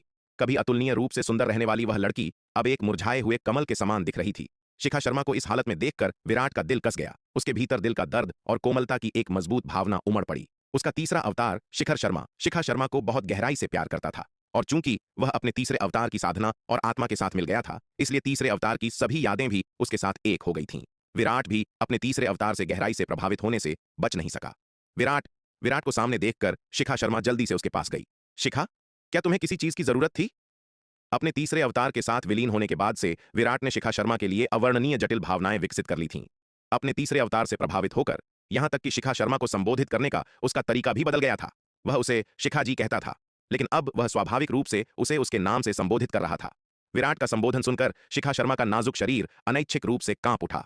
वह अपने सामने नीले रंग के कपड़े पहने उस युवा को खाली नजरों से देखने लगी, मानो उसका प्यारा शिखर अभी भी उसके सामने हो। वास्तव में शिखर शर्मा और विराट मूल रूप से एक ही व्यक्ति थे। शिखर शर्मा एक अवतार था जिसे विराट ने अपनी दिव्य आत्मा के आधे हिस्से का उपयोग करके बनाया था। यह केवल संयोगों की एक श्रृंखला के कारण था कि बाद की घटनाएं घटी। उनकी दिव्य आत्माओं की उत्पत्ति एक ही थी और उनकी जीवन शक्ति समान थी। अगर विराट कुछ नहीं बोलता तो शिखा शर्मा भी उनके बीच अंतर नहीं कर पाती। उस अविश्वसनीय रूप से परिचित नाम को सुनकर शिखा शर्मा को पल भर के लिए यह भ्रम हुआ कि उसका शिखर वापस आ गया है। शिखर, क्या यह तुम हो? शिखा शर्मा ने एक कांपता हुआ हाथ बढ़ाया और धीरे से विराट के चेहरे को सहलाया। उसकी आवाज कांप रही थी। शिखा, मैं मैं मैं तुम्हारा शिखर नहीं हूं। अपने सामने उस दयनीय लड़की को देखकर विराट ने, यद्यपि उसका दिल टूट रहा था, अंततः सच कह दिया। वह और उसका तीसरा अवतार शिखर शर्मा मूल रूप से एक ही व्यक्ति थे। अपने तीसरे अवतार के साथ पूरी तरह से विलीन होने के बाद उसने तीसरे अवतार की सभी यादें प्राप्त कर ली थीं। शिखर शर्मा के अनुभव उसके लिए एक भव्य सपने की तरह थे। सपने के अनुभव यद्यपि विशद थे, अंततः केवल एक सपना थे और वह था। सटीक रूप से कहें तो तीसरा अवतार शिखर शर्मा केवल उसका एक हिस्सा था और वह शिखर शर्मा नहीं था। यद्यपि वह अपने तीसरे अवतार शिखर शर्मा के प्रभाव के कारण शिखा शर्मा के लिए अविश्वसनीय रूप से जटिल भावनाएं रखता था, वह उसे कभी भी उतनी गहराई से प्यार नहीं कर सकता था जितना शिखर शर्मा उससे प्यार करता था, जिसने उसे अपना सब कुछ बना लिया था। विराट शिखा शर्मा को धोखा नहीं देना चाहता था, इसलिए उसने उसे सच बता दिया। वह उसे बाद में उसके साथ अपने व्यवहार में भारी अंतर के कारण परेशानी पैदा करने से रोकना चाहता था। विराट की बातें सुनकर शिखा शर्मा कांप उठी। अंततः उसे एहसास हुआ कि उसका शिखर उस महान युद्ध में मारा गया था। विराट, क्या तुम मुझे शिखर वापस दे सकते हो? शिखा शर्मा ने विराट की ओर देखते हुए विनती की। यह मामला पूरे समय उसके दिमाग में था और यह जुनून ही उसके जीवित रहने की एकमात्र उम्मीद थी। वह अब विराट के पास इसलिए आई थी क्योंकि महान युद्ध के बाद तलवार संप्रदाय खंडहर बन चुका था और विराट को बहुत सी चीजों को संभालना था। उसे डर था कि विराट के पास बहुत जल्दी जाने से वह नाराज हो जाएगा और उसके अनुरोध को सीधे खारिज कर देगा, इसलिए शिखा शर्मा खुद को रोके हुए थी। उसने आज तक इंतजार किया जब तक कि तलवार संप्रदाय का संचालन काफी हद तक सामान्य नहीं हो गया और फिर अंततः उसने विराट से विनती की। शिखा शर्मा की बातें सुनकर विराट काफी देर तक चुप रहा और फिर सिर हिलाते हुए माफी मांगते हुए बोला, मुझे खेद है, मैं यह नहीं कर सकता। नहीं, तुम निश्चित रूप से यह कर सकते हो। चूंकि तुम पहले शिखर को बना सकते थे तो अब तुम यह कैसे नहीं कर सकते? शिखा शर्मा ने बार बार सिर हिलाया, इस पर विश्वास करने से इनकार करते हुए। विराट, मैं तुमसे विनती करती हूं, मुझे शिखर वापस दे दो। बस मुझे शिखर वापस दे दो। तुम जो कहोगे मैं करूंगी। इसके साथ शिखा शर्मा विराट के सामने घुटनों के बल बैठ गई। बार बार सिर झुकाकर विनती करने लगी। शिखा, जल्दी उठो। यह देखकर विराट को अपने दिल में फिर से एक तेज दर्द महसूस हुआ और उसने जल्दी से उसे उठने में मदद करने के लिए हाथ बढ़ाया। मैं नहीं उठूंगी। अगर तुम सहमत नहीं हुए तो मैं यहीं घुटनों के बल बैठी रहूंगी और तब तक इंतजार करूंगी जब तक तुम सहमत नहीं हो जाते। शिखा शर्मा ने फूट फूट कर रोते हुए उठने से इनकार कर दिया। शिखा शर्मा को रोते हुए और दिल टूटे हुए देखकर विराट को अपने दिल में दुख की एक लहर महसूस हुई। शिखा, ऐसा नहीं है कि मैं सहमत नहीं होना चाहता, लेकिन मैं सच में यह नहीं कर सकता। विराट ने असहाय होकर कहा। मेरा तीसरा अवतार पहले ही मेरे साथ मिल चुका है। उसकी चेतना और यादें दोनों पूरी तरह से एकीकृत हो चुकी हैं। भले ही मैं एक और अवतार बनाऊं, यह मेरी वर्तमान यादों को ले जाएगा और मुझसे अलग नहीं होगा। यह वह शुद्ध शिखर शर्मा नहीं होगा जिसे तुम चाहती हो। विराट की बातें सुनकर शिखा शर्मा इस पर विश्वास करने को तैयार नहीं थी, लेकिन उसे यह भी लगा कि विराट ने जो कहा वह सच था। नहीं नहीं, विराट, मुझे शिखर वापस दे दो। शिखा शर्मा अपना सिर हिलाती रही, जमीन पर गिर पड़ी और फूट फूट कर रोने लगी। शिखा, मैं तुम्हें शुद्ध शिखर शर्मा वापस नहीं दे सकता, लेकिन शिखर शर्मा मूल रूप से मेरा एक अवतार था। वह मेरा एक हिस्सा है। अब जब वह मेरे साथ फिर से मिल गया है तो तुम मुझे भी उसकी तरह मान सकती हो। शिखा शर्मा को इतना दयनीय रूप से रोते हुए देखकर विराट का दिल टूट गया और वह केवल सांत्वना के शब्द ही दे सका। वास्तव में उसने जो कहा वह गलत नहीं था। हालांकि वह शिखर शर्मा नहीं था, लेकिन शिखर शर्मा उसका ही एक हिस्सा था और शिखर शर्मा की सभी यादों और चेतना को मिलाने के बाद विराट शिखा शर्मा को नहीं छोड़ सकता था। शिखा शर्मा के लिए शिखर शर्मा के गहरे जुनून और प्यार का भी उसके मूल स्वरूप पर जबरदस्त प्रभाव पड़ा था। हालांकि वह शिखर शर्मा की तरह केवल शिखा शर्मा से प्यार नहीं कर सकता था, लेकिन वह उसे इतनी दुखी और दर्दनाक स्थिति में भी नहीं देख सकता था। नहीं, तुम मेरे शिखर नहीं हो। शिखा शर्मा ने विराट को, जो उसे उठाने के लिए घुटनों के बल बैठा था, जोर से धक्का दिया। सुबकते हुए और कोसते हुए कहा, विराट, तुम कमीने, तुमने मेरे शिखर को चुरा लिया। तुमने मेरे शिखर को चुरा लिया। मैं तुमसे बहुत नफरत करती हूं। इसके साथ शिखा शर्मा अपने पैरों पर खड़ी हो गई, रोते हुए अपने चेहरे को अपने हाथों में छिपाकर विराट के निवास से बाहर भाग गई। यह देखकर विराट इस डर से कि वह आत्महत्या न कर ले, जल्दी से उसके पीछे गया। हालांकि वह केवल चुपके से पीछा कर रहा था, खुले तौर पर नहीं, क्योंकि शिखा शर्मा की वर्तमान स्थिति को देखते हुए वह नहीं जानता था कि उसे कैसे सांत्वना दी जाए। जहां तक उसे शिखर शर्मा वापस देने की बात थी, विराट सच में ऐसा नहीं कर सकता था। यहां तक कि अगर विराट ने पहले की तरह एक अवतार बनाया तो भी इसका कोई फायदा नहीं होगा, क्योंकि उसने जो अवतार बनाया था उसमें अभी भी उसकी चेतना शामिल थी। वह उसके विचारों से जुड़ा था और उसके मूल स्वरूप से अलग नहीं था। उसके तीसरे अवतार शिखर शर्मा के साथ की स्थिति कारकों के संगम के कारण हुई एक दुर्घटना मात्र थी। एक और अवतार बनाने के बजाय यह बेहतर होता कि वह शिखा शर्मा के साथ रहने के लिए अपना निर्मल अवतार भेज दे। लेकिन क्या इससे उसके मूल स्वरूप पर कोई फर्क पड़ेगा? यह सोचकर विराट के सिर में दर्द होने लगा। उस समय की उस दुर्घटना ने घटनाओं की इस पूरी श्रृंखला को जन्म दिया था, कुछ ऐसा जिसकी विराट ने कभी उम्मीद नहीं की थी। सटीक रूप से कहें तो शिखा शर्मा ने इसे खुद पर ही आमंत्रित किया था। यदि वह उसके तीसरे अवतार को अपने साथ नहीं ले जाती तो बाद की कोई भी घटना नहीं घटती। विराट के लिए शिखर शर्मा की मृत्यु केवल एक अवतार का नुकसान था, कोई विशेष रूप से गंभीर नुकसान नहीं था। लेकिन शिखा शर्मा के लिए शिखर शर्मा को खोने का मतलब अपने जीवन के सबसे महत्वपूर्ण व्यक्ति को खोना था। अपने निवास पर लौटने के बाद शिखा शर्मा अपने बिस्तर पर गिर पड़ी और धीरे धीरे रुकने से पहले कई घंटों तक फूट फूट कर रोती रही। रोने के बाद भी वह खाली नजर से अंतरिक्ष में देखती रही। शिखर शर्मा का नुकसान शिखा शर्मा के लिए एक विनाशकारी झटका था। इस समय उसे लगा कि उसने जीवन का अर्थ खो दिया है, यहां तक कि जीना भी व्यर्थ लग रहा था। यदि शिखर शर्मा इस दुनिया से पूरी तरह से गायब हो जाता तो उसके पास उसके पीछे जाने के अलावा कोई विकल्प नहीं बचता। लेकिन महत्वपूर्ण बात यह थी कि हालांकि शिखर शर्मा युद्ध में मारे गए थे, लेकिन अगर सख्ती से देखा जाए तो वह वास्तव में गायब नहीं हुए थे। वे बस विराट के मूल शरीर में लौट आए थे। एक अर्थ में शिखर शर्मा को अभी भी जीवित माना जा सकता था। इसने शिखा शर्मा को उम्मीद की एक किरण दी। वह मरना चाहती थी, फिर भी वह शिखर शर्मा को छोड़ने का दर्द नहीं सह सकती थी। इस आंतरिक संघर्ष ने शिखा शर्मा को बहुत दुखी और पूरी तरह से भ्रमित कर दिया था। अनिश्चित थी कि कैसे सामना किया जाए। छाया से यह सब देखते हुए विराट ने राहत की सांस ली। हालांकि शिखा शर्मा बहुत दुखी थीं, लेकिन शुक्र है कि उन्होंने आत्महत्या का प्रयास नहीं किया था, अन्यथा यह उनके लिए एक वास्तविक समस्या होती।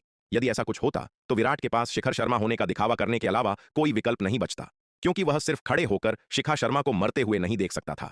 शिखर शर्मा होने का दिखावा करना विराट के लिए बच्चों का खेल होगा। आखिरकार शिखर शर्मा उसी का एक अवतार था, और अब जब वे विलीन हो गए थे तो शिखर शर्मा उसका ही एक हिस्सा था। उसे केवल शिखर शर्मा के इस हिस्से को प्रकट होने देना था, और फिर यह पूरी तरह से शिखर शर्मा होगा, कोई भेष नहीं। बेशक विराट ऐसा तब तक नहीं करेगा जब तक कि यह बिल्कुल जरूरी ना हो। आखिरकार वह केवल शिखा शर्मा के लिए अपने सच्चे स्वभाव के अन्य पहलुओं को दबा नहीं सकता था।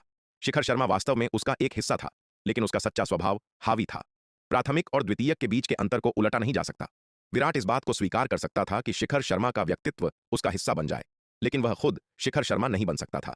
और जब वह शिखा शर्मा का सामना कर रहा था, हालांकि विराट को उसके लिए गहरा दुख महसूस हुआ, वह केवल उसे धीरे धीरे अपने इस नए संस्करण को स्वीकार करने दे सकता था, लेकिन वह केवल उसके लिए खुद को नहीं बदल सकता था।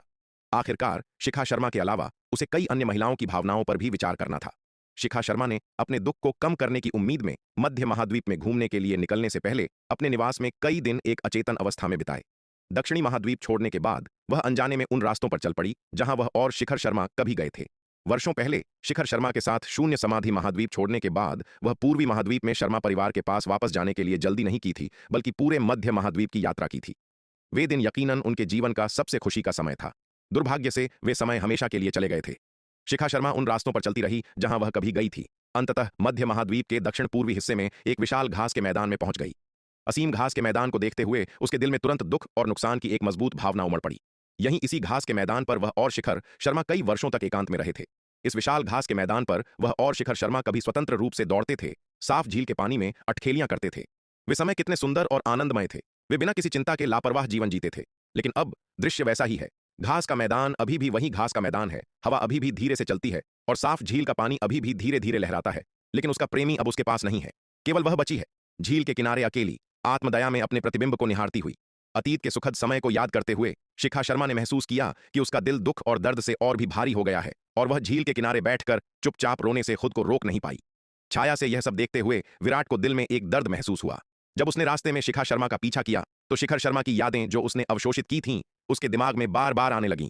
कई बार विराट शिखा शर्मा को सांत्वना देने के लिए शिखर शर्मा के रूप में आगे आने से खुद को लगभग नहीं रोक पाया, लेकिन अंत में वह रुक गया। वह अच्छी तरह से जानता था कि शिखा शर्मा को खुद ही अतीत से आगे बढ़ना होगा, क्योंकि शिखर शर्मा अब जीवित नहीं थे। यदि वह शिखा शर्मा को सांत्वना देने के लिए शिखर शर्मा के रूप में आगे आता तो यह केवल प्यास बुझाने के लिए जहर पीने का मामला होता, जिससे शिखा शर्मा और गहरी निराशा में डूब जाती। बेशक यह सब इस आधार पर था कि शिखा शर्मा आत्महत्या नहीं करेगी। यदि शिखा शर्मा अतीत से आगे नहीं बढ़ पाती और आत्महत्या का प्रयास करती, भले ही विराट जानता था कि शिखा शर्मा को सांत्वना देने के लिए शिखर शर्मा के रूप में कदम रखना केवल प्यास बुझाने के लिए जहर पीने का मामला होगा, उसके पास ऐसा करने के अलावा कोई विकल्प नहीं था, क्योंकि वह शिखा शर्मा को मरते हुए नहीं देख सकता था। सौभाग्य से यद्यपि शिखा शर्मा दुख और दर्द से भरी थी, लेकिन उसने आत्महत्या करने के लिए कुछ नहीं किया, जिससे विराट को थोड़ी राहत मिली। शिखा शर्मा ने जाने से पहले कई महीनों तक इस विशाल घास के मैदान पर बिताए और उसी मार्ग पर अपनी यात्रा जारी रखी जिस पर उसने यात्रा की थी। अंततः वह पूर्वी महाद्वीप में शर्मा परिवार की संपत्ति में वापस आ गई, अपने निवास पर वापस। उस परिचित आंगन में वापस आकर शिखा शर्मा झूले पर बैठ गई, सोच में खो गई। वह और शिखर शर्मा एक साथ इसी झूले पर बैठते थे, आगे पीछे झूलते थे। कभी वह झूले पर बैठती और शिखर शर्मा उसे पीछे से धक्का देता, कभी वे एक साथ बैठते, आगे पीछे झूलते। अतीत की हंसी और खुशी उसके कानों में गूंजती हुई प्रतीत होती थी। उसके पुराने दोस्तों के चेहरे और आवाजें अभी भी उसके दिमाग में ज्वलंत थीं। उन खुशी के दिनों के बारे में सोचकर शिखा शर्मा फिर से आंसू बहाए बिना न रह सकी। शिखर, शिखर! शिखा शर्मा ने हाथ बढ़ाया और धीरे से पुकारा, झूले को सहलाते हुए। मैं तुम्हारे बिना कैसे जी सकती हूँ? चिंता मत करो, मैं जल्द ही तुम्हारे साथ हूंगी। पाताल के रास्ते पर हम एक साथ चलेंगे, हम कभी अलग नहीं होंगे। इसके साथ शिखा शर्मा ने धीरे से अपनी आंखें बंद कर लीं। उसके गालों पर आंसुओं की दो धारें बहने लगीं। फिर उसकी जीवन शक्ति तेजी से मुरझाने लगी। विराट, जो चुपके से यह सब देख रहा था, इस दृश्य को देखकर स्तब्ध रह गया। उसका सबसे बुरा डर सच हो गया था। शिखा शर्मा वास्तव में आत्महत्या करने जा रही थी। इस समय विराट ने अब और छिपे रहने की हिम्मत नहीं की। वह तुरंत प्रकट हुआ, शिखा शर्मा के शरीर पर हाथ रखा, ऊर्जा के विपरीत प्रवाह को रोकने और उसके हृदय के मार्ग की रक्षा करने के लिए अपनी सच्ची ऊर्जा को प्रवाहित किया। सौभाग्य से वह शिखा शर्मा के करीब था और समय रहते कार्रवाई करने में सक्षम था। अन्यथा एक पल बाद भी वह उसकी जान नहीं बचा पाता। शिखा, तुम यह क्या कर रही हो? विराट ने शिखा शर्मा को गंभीर चेहरे के साथ देखते हुए कहा। मुझे जाने दो, इससे तुम्हारा कोई मतलब नहीं है। शिखा शर्मा ने अपनी आंखें खोलीं और यह देखकर कि यह विराट था, तुरंत उसे दूर धकेलने के लिए हाथ बढ़ाया। हालांकि जब उसने पहले अपनी सच्ची ऊर्जा को उलट दिया था, तो उसने खुद को गंभीर रूप से घायल कर लिया था और अब उसके पास बहुत कम ताकत बची थी। इसलिए वह विराट को कैसे दूर धकेल सकती थी? कोई बेवकूफी मत करो। शिखर शर्मा वास्तव में नहीं मरे हैं। तुम ऐसा क्यों कर रही हो? विराट ने उसके नाजुक शरीर को पकड़ते हुए असहाय होकर कहा। विराट की बातें सुनकर शिखा शर्मा काफी देर तक उसके चेहरे को घूरती रही, अपने सामने अविश्वसनीय रूप से परिचित चेहरे को देखती रही। इस समय शिखा शर्मा को ऐसा लगा जैसे उसका शिखर वापस आ गया हो। लेकिन काफी देर बाद शिखा शर्मा ने अंततः अपना सिर हिलाया और कहा, नहीं, तुम मेरे शिखर नहीं हो। मेरा शिखर मुझे हमेशा के लिए छोड़ गया है। हालांकि शिखर शर्मा वास्तव में विराट द्वारा बनाया गया एक अवतार था। शिखा शर्मा अपने दिल में बहुत अच्छी तरह से जानती थी कि विराट और शिखर शर्मा पूरी तरह से अलग थे। विराट उसके दिल में कभी शिखर की जगह नहीं ले सकता था। शिखा शर्मा बहुत अच्छी तरह जानती थी कि उसने अपने शिखर को हमेशा के लिए खो दिया है। शिखा शर्मा, क्या तुम सच में शिखर शर्मा को वापस अपने पास चाहती हो? शिखा शर्मा की हालत देखकर विराट को असहायता महसूस हुई। उसने एक गहरी सांस ली और शिखा शर्मा को घूरते हुए पूछा। विराट की बातें सुनकर शिखा शर्मा के पहले से निराश दिल को उम्मीद की एक किरण मिली। उसने विराट को देखा और उम्मीद से पूछा, विराट, क्या तुम्हारे पास शिखर को पुनर्जीवित करने का कोई तरीका है? अगर किसी और ने यह कहा होता तो शिखा शर्मा ने उस पर कभी विश्वास नहीं किया होता, क्योंकि उसने देखा था कि कैसे शिखर शर्मा ने तलवार पर अपना बलिदान दिया था और अंततः शून्यता में विलीन हो गया था। लेकिन विराट से यह सुनकर वह अभी भी आशा की एक किरण थामे हुई थी, क्योंकि विराट शिखर शर्मा का सच्चा स्वरूप था और शिखर शर्मा की अंतिम साधना और आत्मा अपने सच्चे स्वरूप में लौट आई थी और विराट के साथ विलीन हो गई थी। सैद्धांतिक रूप से विराट शिखर शर्मा को पुनर्जीवित कर सकता था। मैं शिखर शर्मा को पुनर्जीवित कर सकता हूं, लेकिन मेरी एक शर्त है, तुम्हें मेरा अनुरोध पूरा करने से पहले मुझे हराना होगा। विराट ने शिखा शर्मा की ओर देखते हुए कहा। सच तो यह था कि विराट अगर वास्तव में चाहता तो शिखर शर्मा को पुनर्जीवित कर सकता था। वह शिखर शर्मा की यादों को निकाल सकता था, एक नया अवतार बना सकता था और मूल और अवतार के बीच मानसिक संबंध को तोड़ सकता था। हालांकि इसकी विराट को एक बड़ी कीमत चुकानी पड़ती और उसे लगा कि यह व्यर्थ होगा। चाहे वह कितने भी अवतार बना ले, यह मूलतः वह स्वयं ही होगा, एक व्यर्थ का व्यायाम। इस तरह का दृष्टिकोण केवल उसके और शिखा शर्मा दोनों के लिए आत्मप्रवंचना होगी। इसलिए विराट इस तरह के आत्मधोखे और अर्थहीन गतिविधियों में शामिल नहीं होना चाहता था। यदि शिखा शर्मा अपनी सीमाओं को पार कर सके और वास्तविकता को स्वीकार कर सके तो यह सबसे अच्छा परिणाम होगा। लेकिन अब शिखा शर्मा स्पष्ट रूप से स्वयं में फंसी हुई थी और भागने में असमर्थ थी, इसलिए वह केवल उसे आशा प्रदान कर सकता था। क्या तुम गंभीर हो? विराट की बातें सुनकर शिखा शर्मा ने उत्सुकता से पूछा। बिल्कुल, मैं गंभीर हूं। मैं विराट हमेशा अपनी बात का पक्का हूं। विराट ने सिर हिलाया और कहा, जिस दिन तुम मुझे हरा दोगी, मैं तुरंत शिखर शर्मा को पुनर्जीवित कर दूंगा और उसे तुम्हें वापस कर दूंगा। उसे बस इस बात पर विश्वास नहीं था कि शिखा शर्मा उसे हरा सकती है। अपनी यात्रा के दौरान उसने अनगिनत मार्शल आर्ट के दिग्गजों का सामना किया था और एक बार जब उनकी ताकत उसके बराबर हो गई तो उनमें से कोई भी उसे फिर से पछाड़ नहीं पाया। उसने यह वादा केवल शिखा शर्मा को आशा की एक किरण देने के लिए किया था। शायद समय के साथ शिखा शर्मा धीरे धीरे वास्तविकता को स्वीकार कर ले। हालांकि विराट को कोई अंदाजा नहीं था कि आज किया गया यह वादा भविष्य में उसके लिए कितनी मुसीबत लाएगा। इस वादे के कारण वह और शिखा शर्मा एक अंतहीन उलझन में फंस गए थे। ठीक है, तो फिर यह तय रहा। यह सुनकर शिखा शर्मा ने झट से कहा। जब उसे पता चला कि उसका शिखर उसके पास लौट सकता है तो शिखा शर्मा का दिल तुरंत ज्वलंत आशा और उच्च मनोबल से भर गया। हालांकि विराट एक अद्वितीय प्रतिभा है, उसे पार करना बेहद मुश्किल है, लेकिन यह पूरी तरह से निराशाजनक नहीं है। आखिरकार उसकी खुद की मार्शल आर्ट प्रतिभा असाधारण रूप से उत्कृष्ट है। पूरे शक्ति सिंधु महाद्वीप में बहुत कम मार्शल कलाकार ऐसे हैं जो प्रतिभा के मामले में उसकी तुलना कर सकें। जब तक वह लगन से साधना करती है, उसे विश्वास है कि एक दिन उसे अभी भी विराट को हराने का मौका मिलेगा। सबसे महत्वपूर्ण बात यह है कि विराट पर उसका एक फायदा है, उसकी साधना का स्तर बहुत अधिक है। जहां विराट मजबूत है, वह केवल एक अंतिम चरण का आरोहण लोक का मार्शल कलाकार है, जबकि वह पहले से ही उन्नत स्तर की दिव्य विकास लोक की विशेषज्ञ है। यदि वह साधना करने के लिए समय निकालती है और जल्द ही दिव्य विकास लोक के चरम पर पहुंच जाती है तो उसके पास विराट को हराने का अच्छा मौका होगा। यह सोचकर शिखा शर्मा को लगा कि भविष्य आशा से भरा है और उसका दिल लड़ने की भावना से भर गया। पिछला दुख और दर्द तुरंत गायब हो गया। उसे इस तरह देखकर विराट ने राहत की सांस ली। यह एक शीर्ष श्रेणी जन्मजात नवजीवन संजीवनी गोली है, इसे लो और जितनी जल्दी हो सके अपनी चोटों को ठीक करो। विराट ने एक शीर्ष श्रेणी जन्मजात नवजीवन संजीवनी गोली निकाली और उसे शिखा शर्मा को सौंपते हुए कहा, जितनी जल्दी हो सके अपनी चोटों से उबरकर ही तुम शायद मुझे हरा पाओगी, अन्यथा तुम्हारी वर्तमान स्थिति में तुम मुझे एक हाथ से भी नहीं हरा सकती। मुझे हराना तो दूर की बात है। यह शीर्ष श्रेणी जन्मजात नवजीवन संजीवनी गोली जुबैदा द्वारा प्राचीन महाद्वीप के आड़ू का उपयोग करके बनाई गई थी और इसके उपचार प्रभाव अविश्वसनीय रूप से अद्भुत हैं। हालांकि शिखा शर्मा की चोटें गंभीर थीं, उसने समय रहते हस्तक्षेप किया, उन्हें मौलिक रूप से क्षतिग्रस्त होने से बचाया। उसकी चोटों को ठीक करने के लिए एक शीर्ष श्रेणी जन्मजात नवजीवन संजीवनी गोली पर्याप्त से अधिक थी। यह देखकर शिखा शर्मा ने मना नहीं किया और विराट से शीर्ष श्रेणी जन्मजात नवजीवन संजीवनी गोली ले ली। चूंकि विराट ने वादा किया था कि यदि वह उसे हरा देगी तो वह शिखर शर्मा को पुनर्जीवित कर देगा, तो वह स्वाभाविक रूप से फिर से आत्महत्या का प्रयास नहीं करेगी। उसका वर्तमान ध्यान जितनी जल्दी हो सके विराट को हराने के लिए अपनी ताकत में सुधार करने पर था। अगर विराट उसे उच्च श्रेणी की नवजीवन संजीवनी गोली दे दे तो यह और भी अच्छा होगा। विराट, तुम इंतजार करो, मैं तुम्हें जल्द ही हरा दूंगी, शिखा शर्मा ने कहा। उसकी लड़ने की भावना बहुत ऊंची थी।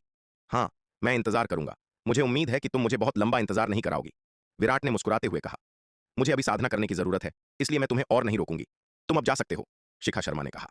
वह साधना करने और अपनी ताकत में सुधार करने के लिए हर पल को संजोना चाहती थी। ठीक है, तो मैं जा रहा हूं, विराट ने सिर हिलाया। इसके साथ ही विराट पलक झपकते ही शिखा शर्मा की आंखों के सामने से ओझल हो गया। विराट के जाने के बाद शिखा शर्मा तुरंत अपने कमरे में लौट आई और उसने एकांत साधना शुरू कर दी। यद्यपि विराट शिखा शर्मा की नजर से ओझल हो गया था, लेकिन वह तुरंत नहीं गया। इसके बजाय उसने कई और दिनों तक चुपके से उसे देखा। यह पुष्टि करने के बाद ही कि शिखा शर्मा ने वास्तव में आत्महत्या के विचार छोड़ दिए थे, वह अंततः पूरी तरह से निश्चिंत होकर वहां से निकला। दक्षिणी महाद्वीप में वापस जब विराट एकांत में साधना करने वाला था, काल रात्रि शिविर का सेनापति समीर उसके दरवाजे पर आया। वरिष्ठ भाई, आपने जिस मामले की जांच करने के लिए मुझे कहा था उसके कुछ परिणाम सामने आए हैं, सेनापति समीर ने विराट की ओर देखते हुए कहा। ओह, तो फिर तुम्हें क्या पता चला कि रक्त कबीले के साथ किसकी मिली भगत थी? विराट ने भौहें सिकोड़ी। जब मानव सेना ने पश्चिमी महाद्वीप के मोर्चे पर अंधकार दानव वंश की सेना को हराया था तो रक्त कबीले के लोग जो दक्षिणी महाद्वीप में तलवार संप्रदाय पर हमला कर रहे थे अचानक पीछे हट गए। ऐसा इसलिए हुआ होगा क्योंकि कोई गुप्त रूप से रक्त कबीले को सूचना दे रहा था। तलवार संप्रदाय में हालात स्थिर होने के बाद विराट ने सेनापति समीर के काल रात्रि शिविर को इस मामले की गहन जांच करने का आदेश दिया। इस गद्दार का पता लगाए बिना यह तलवार संप्रदाय के लिए हमेशा एक बहुत बड़ा छिपा हुआ खतरा बना रहेगा। उर्मिला, दिव्य पवन महल की एक शिष्या, सेनापति समीर ने कहा। उर्मिला, वह है? सेनापति समीर की बातें सुनकर विराट पहले तो थोड़ा हैरान हुआ, लेकिन फिर कुछ राहत महसूस हुई। अगर वह उर्मिला थी तो यह कोई आश्चर्य की बात नहीं थी। उर्मिला दिव्य पवन महल की पूर्व महा एल्डर कात्यायनी की व्यक्तिगत शिष्या थी। हालांकि एल्डर कात्यायनी के सत्ता से गिरने के बाद उर्मिला ने उनसे अपने संबंध तोड़ लिए थे। चोर चोर मौसेरे भाई होते हैं। चूंकि उर्मिला एल्डर कात्यायनी की शिष्या थी, इसलिए वह उनसे बेहतर नहीं हो सकती थी। एल्डर कात्यायनी ने रक्त कबीले के साथ मिली भगत की, उनकी जासूस बन गई। यह आश्चर्य की बात नहीं थी कि उर्मिला भी उनके साथ मिली भगत करेगी। हालांकि क्योंकि उर्मिला ने पिछले कुछ वर्षों में इतनी लो प्रोफाइल बनाए रखी थी, विराट लगभग उसके अस्तित्व को भूल ही गया था। उर्मिला के अलावा क्या कोई और है? विराट ने कुछ पल के लिए विचार किया और पूछा। कई अन्य लोग भी हैं जो अत्यधिक संदिग्ध हैं। सभी दिव्य पवन महल की पूर्व महा एल्डर कात्यायनी के वंश की शिष्याएं हैं। हालांकि हमें अभी तक उनके खिलाफ कोई सबूत नहीं मिला है, इसलिए हम निश्चित रूप से यह निर्धारित नहीं कर सकते कि क्या वे रक्त कबीले के साथ मिली भगत कर रही हैं, सेनापति समीर ने कहा। जांच जारी रखो। हमें तलवार संप्रदाय में घुसपैठ करने वाले सभी रक्त कबीले के जासूसों को एक झटके में खत्म करना होगा। हम बिल्कुल भी इन कैंसर जैसे ट्यूमर को तलवार संप्रदाय के भीतर छिपाने की अनुमति नहीं दे सकते, विराट ने कुछ ठंडे स्वर में कहा। जी वरिष्ठ भाई, सेनापति समीर ने सम्मानपूर्वक सिर झुकाया और गंभीरता से जवाब दिया। इसके बाद काल रात्रि शिविर की जोरदार जांच और सुराग के रूप में उर्मिला का उपयोग करते हुए तलवार संप्रदाय में घुसपैठ करने वाले रक्त कबीले के जासूसों की एक बड़ी संख्या उजागर हो गई। विराट ने उन सभी दिव्य पवन महल की शिष्याओं को महारानी रेणुका को सौंप दिया जिन्होंने रक्त कबीले के साथ मिली भगत की थी।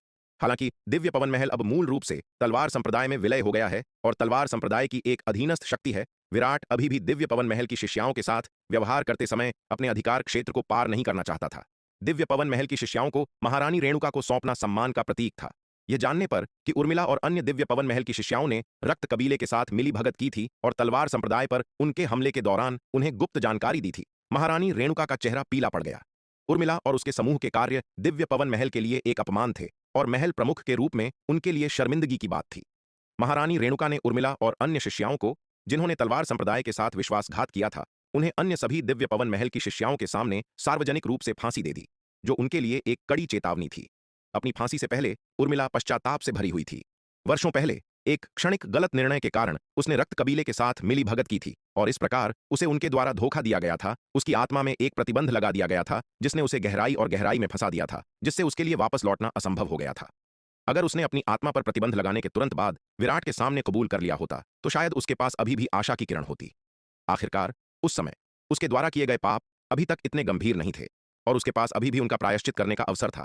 ताबीज व्यूह में विराट के कौशल के साथ उसकी आत्मा पर लगे प्रतिबंध को तोड़ना बच्चों का खेल होता। दुर्भाग्य से सबसे पहले उर्मिला को विराट पर विश्वास नहीं था और दूसरा उसे डर था कि अगर रक्त कबीले के साथ उसकी मिली भगत उजागर हो गई तो तलवार संप्रदाय द्वारा उसे फांसी दे दी जाएगी। इस प्रकार रक्त कबीले द्वारा धोखा दिए जाने और अपनी आत्मा पर प्रतिबंध लगाए जाने के बाद वह गहराई और गहराई में डूबती गई, अंततः वापसी न करने के इस मार्ग पर चल पड़ी। अब काल रात्रि शिविर द्वारा पकड़े जाने के बाद उसके पछतावे के लिए बहुत देर हो चुकी थी। उर्मिला ने कभी उम्मीद नहीं की थी कि उसकी सावधानीपूर्वक योजना और लो प्रोफाइल व्यवहार के बावजूद वह अभी भी बेनकाब हो जाएगी। काल रात्रि शिविर की क्षमताएं उसकी उम्मीदों से कहीं अधिक थीं। उर्मिला का मामला पूरे दिव्य पवन महल के लिए एक बड़ा झटका था। कई लोगों को यह उम्मीद नहीं थी कि इस बिंदु पर भी दिव्य पवन महल के भीतर ऐसे लोग होंगे जो रक्त कबीले के साथ मिली भगत कर रहे होंगे। काल रात्रि शिविर की गुप्त जांच के बाद महारानी रेणुका ने स्वयं दिव्य पवन महल के भीतर एक आत्म परीक्षण किया। वह नहीं चाहती थी कि दिव्य पवन महल में कोई और जासूस जाल से फिसल जाए। ऐसी घटना पूरे महल की प्रतिष्ठा को गंभीर नुकसान पहुंचाएगी। हालांकि इस बार महारानी रेणुका को कुछ नहीं मिला। आखिरकार काल रात्रि शिविर द्वारा पूरी तरह से तलाशी के बाद किसी भी जासूस के भागने की संभावना बेहद कम थी। फिर भी इस घटना ने विराट और पूरे तलवार संप्रदाय के नेतृत्व को बहुत चिंतित कर दिया। जैसे जैसे तलवार संप्रदाय बड़ा होता गया, इसके मार्शल कलाकारों की संख्या भी बढ़ती गई। वर्तमान में तलवार संप्रदाय के क्षेत्र के भीतर मार्शल कलाकारों की संख्या खरबों से अधिक हो गई थी। इतनी बड़ी संख्या में मार्शल कलाकारों की निगरानी करना बेहद मुश्किल था। यहां तक कि काल रात्रि शिविर की काफी क्षमताओं के बावजूद हर एक मार्शल कलाकार की निगरानी करना असंभव था। इसके लिए आवश्यक जनशक्ति और संसाधन बहुत अधिक होंगे, जिससे यह अवास्तविक हो जाएगा। इसके अलावा जैसे जैसे तलवार संप्रदाय मजबूत होता गया और मार्शल कलाकारों की संख्या बढ़ती गई, व्यापक निगरानी की कठिनाई और भी बढ़ जाएगी। तलवार संप्रदाय के उच्च स्तरीय सदस्यों के साथ विचार विमर्श के बाद विराट ने संप्रदाय के कुछ रहस्यों के लिए एक स्तरीय नियंत्रण प्रणाली लागू करने का निर्णय लिया। साधारण मामलों का खुलासा तलवार संप्रदाय में सभी को किया जा सकता था। हालांकि उच्च स्तरीय रहस्यों तक पहुंचने के लिए एक निश्चित स्तर के प्राधिकरण की आवश्यकता होती थी। रहस्य का स्तर जितना ऊंचा होगा, आवश्यक प्राधिकरण उतना ही अधिक होगा। तलवार संप्रदाय के शीर्ष रहस्य संप्रदाय के मूल के भीतर केवल चुनिंदा कुछ लोगों को ही ज्ञात थे। यहां तक कि विभिन्न संसाधनों जिन्हें तलवार संप्रदाय विनिमय कर सकता था, वे भी खजाना विभाग द्वारा एक स्तरीय प्रणाली के अधीन थे। नाग दंत चावल जैसे बुनियादी संसाधनों और कुछ निम्न स्तरीय संसाधनों का आदान प्रदान सभी तलवार संप्रदाय के योद्धा खुले तौर पर कर सकते थे। उच्च स्तरीय संसाधनों को हालांकि योद्धा के पहचान टोकन पर प्रदर्शित करने के लिए विशिष्ट प्राधिकरण की आवश्यकता होती थी। संसाधन का स्तर जितना ऊंचा होगा, प्राधिकरण उतना ही अधिक आवश्यक होगा। योद्धा पहचान टोकन के लिए प्राधिकरण की संयुक्त रूप से समीक्षा यामिनी के अधिकार क्षेत्र के तहत, संप्रदाय प्रमुख की हवेली और सेनापति समीर के अधिकार क्षेत्र के तहत काल रात्रि शिविर द्वारा की जाती थी। निम्न स्तरीय अनुमति उन्नयन को साधारण शिष्यों द्वारा अनुमोदित किया जा सकता था, जबकि उच्च स्तरीय उन्नयन के लिए यामिनी और सेनापति समीर द्वारा व्यक्तिगत समीक्षा की आवश्यकता होती थी। अनुमति अनुमोदन के उच्चतम स्तर की निगरानी स्वयं विराट द्वारा की जानी चाहिए। जहां तक तलवार संप्रदाय के शीर्ष रहस्यों का सवाल है, केवल एल्डर परिषद के भीतर के लोग ही उन्हें जानने के योग्य हैं। इस बैठक के बाद से तलवार संप्रदाय अपनी एल्डर परिषद के सदस्यों के चयन में और भी कठोर हो गया है। जो लोग एल्डर परिषद में भाग ले सकते थे, उनकी संख्या पहले से ही कम थी और अब तलवार संप्रदाय की एल्डर परिषद में प्रवेश करने की कठिनाई आसमान छू गई है। पहले विराट ने चयन प्रक्रिया में हस्तक्षेप नहीं किया था। यामिनी, शालिनी, निहारिका, शुभांगी, जनरल रिया, वेद प्रकाश, भवानी दत्त, आचार्य केशव, गुरु ज्ञान, सेनापति समीर और महारानी रेणुका को आपस में चर्चा करने और निर्णय लेने की अनुमति दी थी। एल्डर परिषद ने बस निर्णय को मंजूरी दे दी थी। हालांकि इस घटना के बाद से विराट ने सख्त हिदायत दी है कि एल्डर परिषद में प्रवेश करने वाले किसी भी व्यक्ति को उसकी अंतिम समीक्षा से गुजरना होगा। केवल जो लोग उसकी मंजूरी पास करते हैं, वे ही बैठकों में भाग ले सकते हैं। गोपनीयता और पहुंच की यह पदानुक्रमित प्रणाली तलवार संप्रदाय के रहस्यों की अधिकतम सुरक्षा सुनिश्चित करती है। जबकि साधारण रहस्य और जानकारी दुश्मन के हाथ लग सकते हैं, इससे तलवार संप्रदाय को होने वाला नुकसान महत्वपूर्ण नहीं होगा। लेकिन अगर तलवार संप्रदाय के मुख्य रहस्य दुश्मन के सामने उजागर हो जाते तो झटका विनाशकारी होता। पलक झपकते ही अंधकार दानव वंश के साथ हुए महान युद्ध को एक पूरा वर्ष बीत चुका था। एक वर्ष के स्वास्थ्य लाभ के बाद मानव जाति के दिव्य विकास लोक के विशेषज्ञ धीरे धीरे युद्ध के घावों से उबर गए। विराट का स्वर्ण ड्रैगन अवतार, जिसने अनंत परम मीनार के दूसरे स्तर पर इतने लंबे समय तक साधना की थी, वह भी अपनी चोटों से पूरी तरह से उबर चुका था। यद्यपि बाहर एक वर्ष बीत चुका था, अनंत परम मीनार के दूसरे स्तर में 10 गुना समय त्वरण के कारण स्वर्ण ड्रैगन अवतार अनिवार्य रूप से उस क्षेत्र के भीतर 10 वर्षों तक स्वस्थ रहा था। नन्ही चिड़िया, विशाल कछुआ, माया, आयु, चंपा और अन्य लोगों ने भी अनंत परम मीनार के दूसरे स्तर में स्वस्थ होने में 10 साल बिताए और उनकी चोटें मूल रूप से ठीक हो गई थीं। इसके अलावा स्वास्थ्य लाभ के इन 10 वर्षों के बाद उनकी साधना के स्तर में भी सुधार हुआ था। जहां तक शार्दुल का सवाल है, यह कहने की आवश्यकता नहीं है कि साधना की इस अवधि के बाद इसकी ताकत बहुत बढ़ गई थी। हालांकि शार्दुल हर समय अनंत परम मीनार के दूसरे स्तर में नहीं रहा, बल्कि अंधकार दानव वंश की गतिविधियों का निरीक्षण करने के लिए महान पश्चिमी महाद्वीप में अंधकार रसातल के आसपास अक्सर जाता था। सेनापति क्रूर के आधे शव को खाकर अवशोषित ऊर्जा बहुत अधिक थी। परिशोधन की इस अवधि के बाद उसने सेनापति क्रूर के आधे शव को लगभग परिष्कृत कर लिया था। उसका चरम दिव्य विकास लोक का दायरा भी मूल रूप से स्थिर हो गया था। अपने चरम दिव्य विकास लोक क्षेत्र को स्थिर करने के बाद शार्दुल ने सेनापति क्रूर के दूसरे आधे शव को भी खा लिया। जब तक वह सेनापति क्रूर के अन्य आधे शव से ऊर्जा को परिष्कृत कर लेता है, यह शायद उसके चरम दिव्य विकास लोक की सीमा तक साधना करने के लिए पर्याप्त होगा। शार्दुल अब निस्संदेह शक्ति सिंधु महाद्वीप पर नंबर 1 हस्ती है। यहां तक कि शिखर शर्मा, जो विराट का अपने चरम पर तीसरा अवतार था, वह भी शार्दुल का मुकाबला नहीं कर सकता था। अपनी चोटों से उबरने के बाद विराट के स्वर्ण ड्रैगन अवतार की योजना एक बार फिर पूर्वी सागर में प्राचीन ड्रैगन महल के खंडहरों का पता लगाने की है। अंधकार दानव वंश के साथ महान युद्ध के बाद तलवार संप्रदाय द्वारा संचित संसाधन लगभग पूरी तरह से समाप्त हो गए थे। विराट और उसके स्वर्ण ड्रैगन अवतार ने बड़ी मेहनत से अंधकार दानव वंश के जो पुतले बनाए थे, वे भी लगभग पूरी तरह से उपयोग हो चुके थे और जन्मजात आध्यात्मिक पत्थरों की बड़ी मात्रा जो स्वर्ण ड्रैगन अवतार पूर्वी सागर से वापस लाया था, वे भी यांत्रिक सेना की तीव्र तोपखाने की आग से पूरी तरह से उपभोग कर लिए गए थे। दुनिया में विलीन हो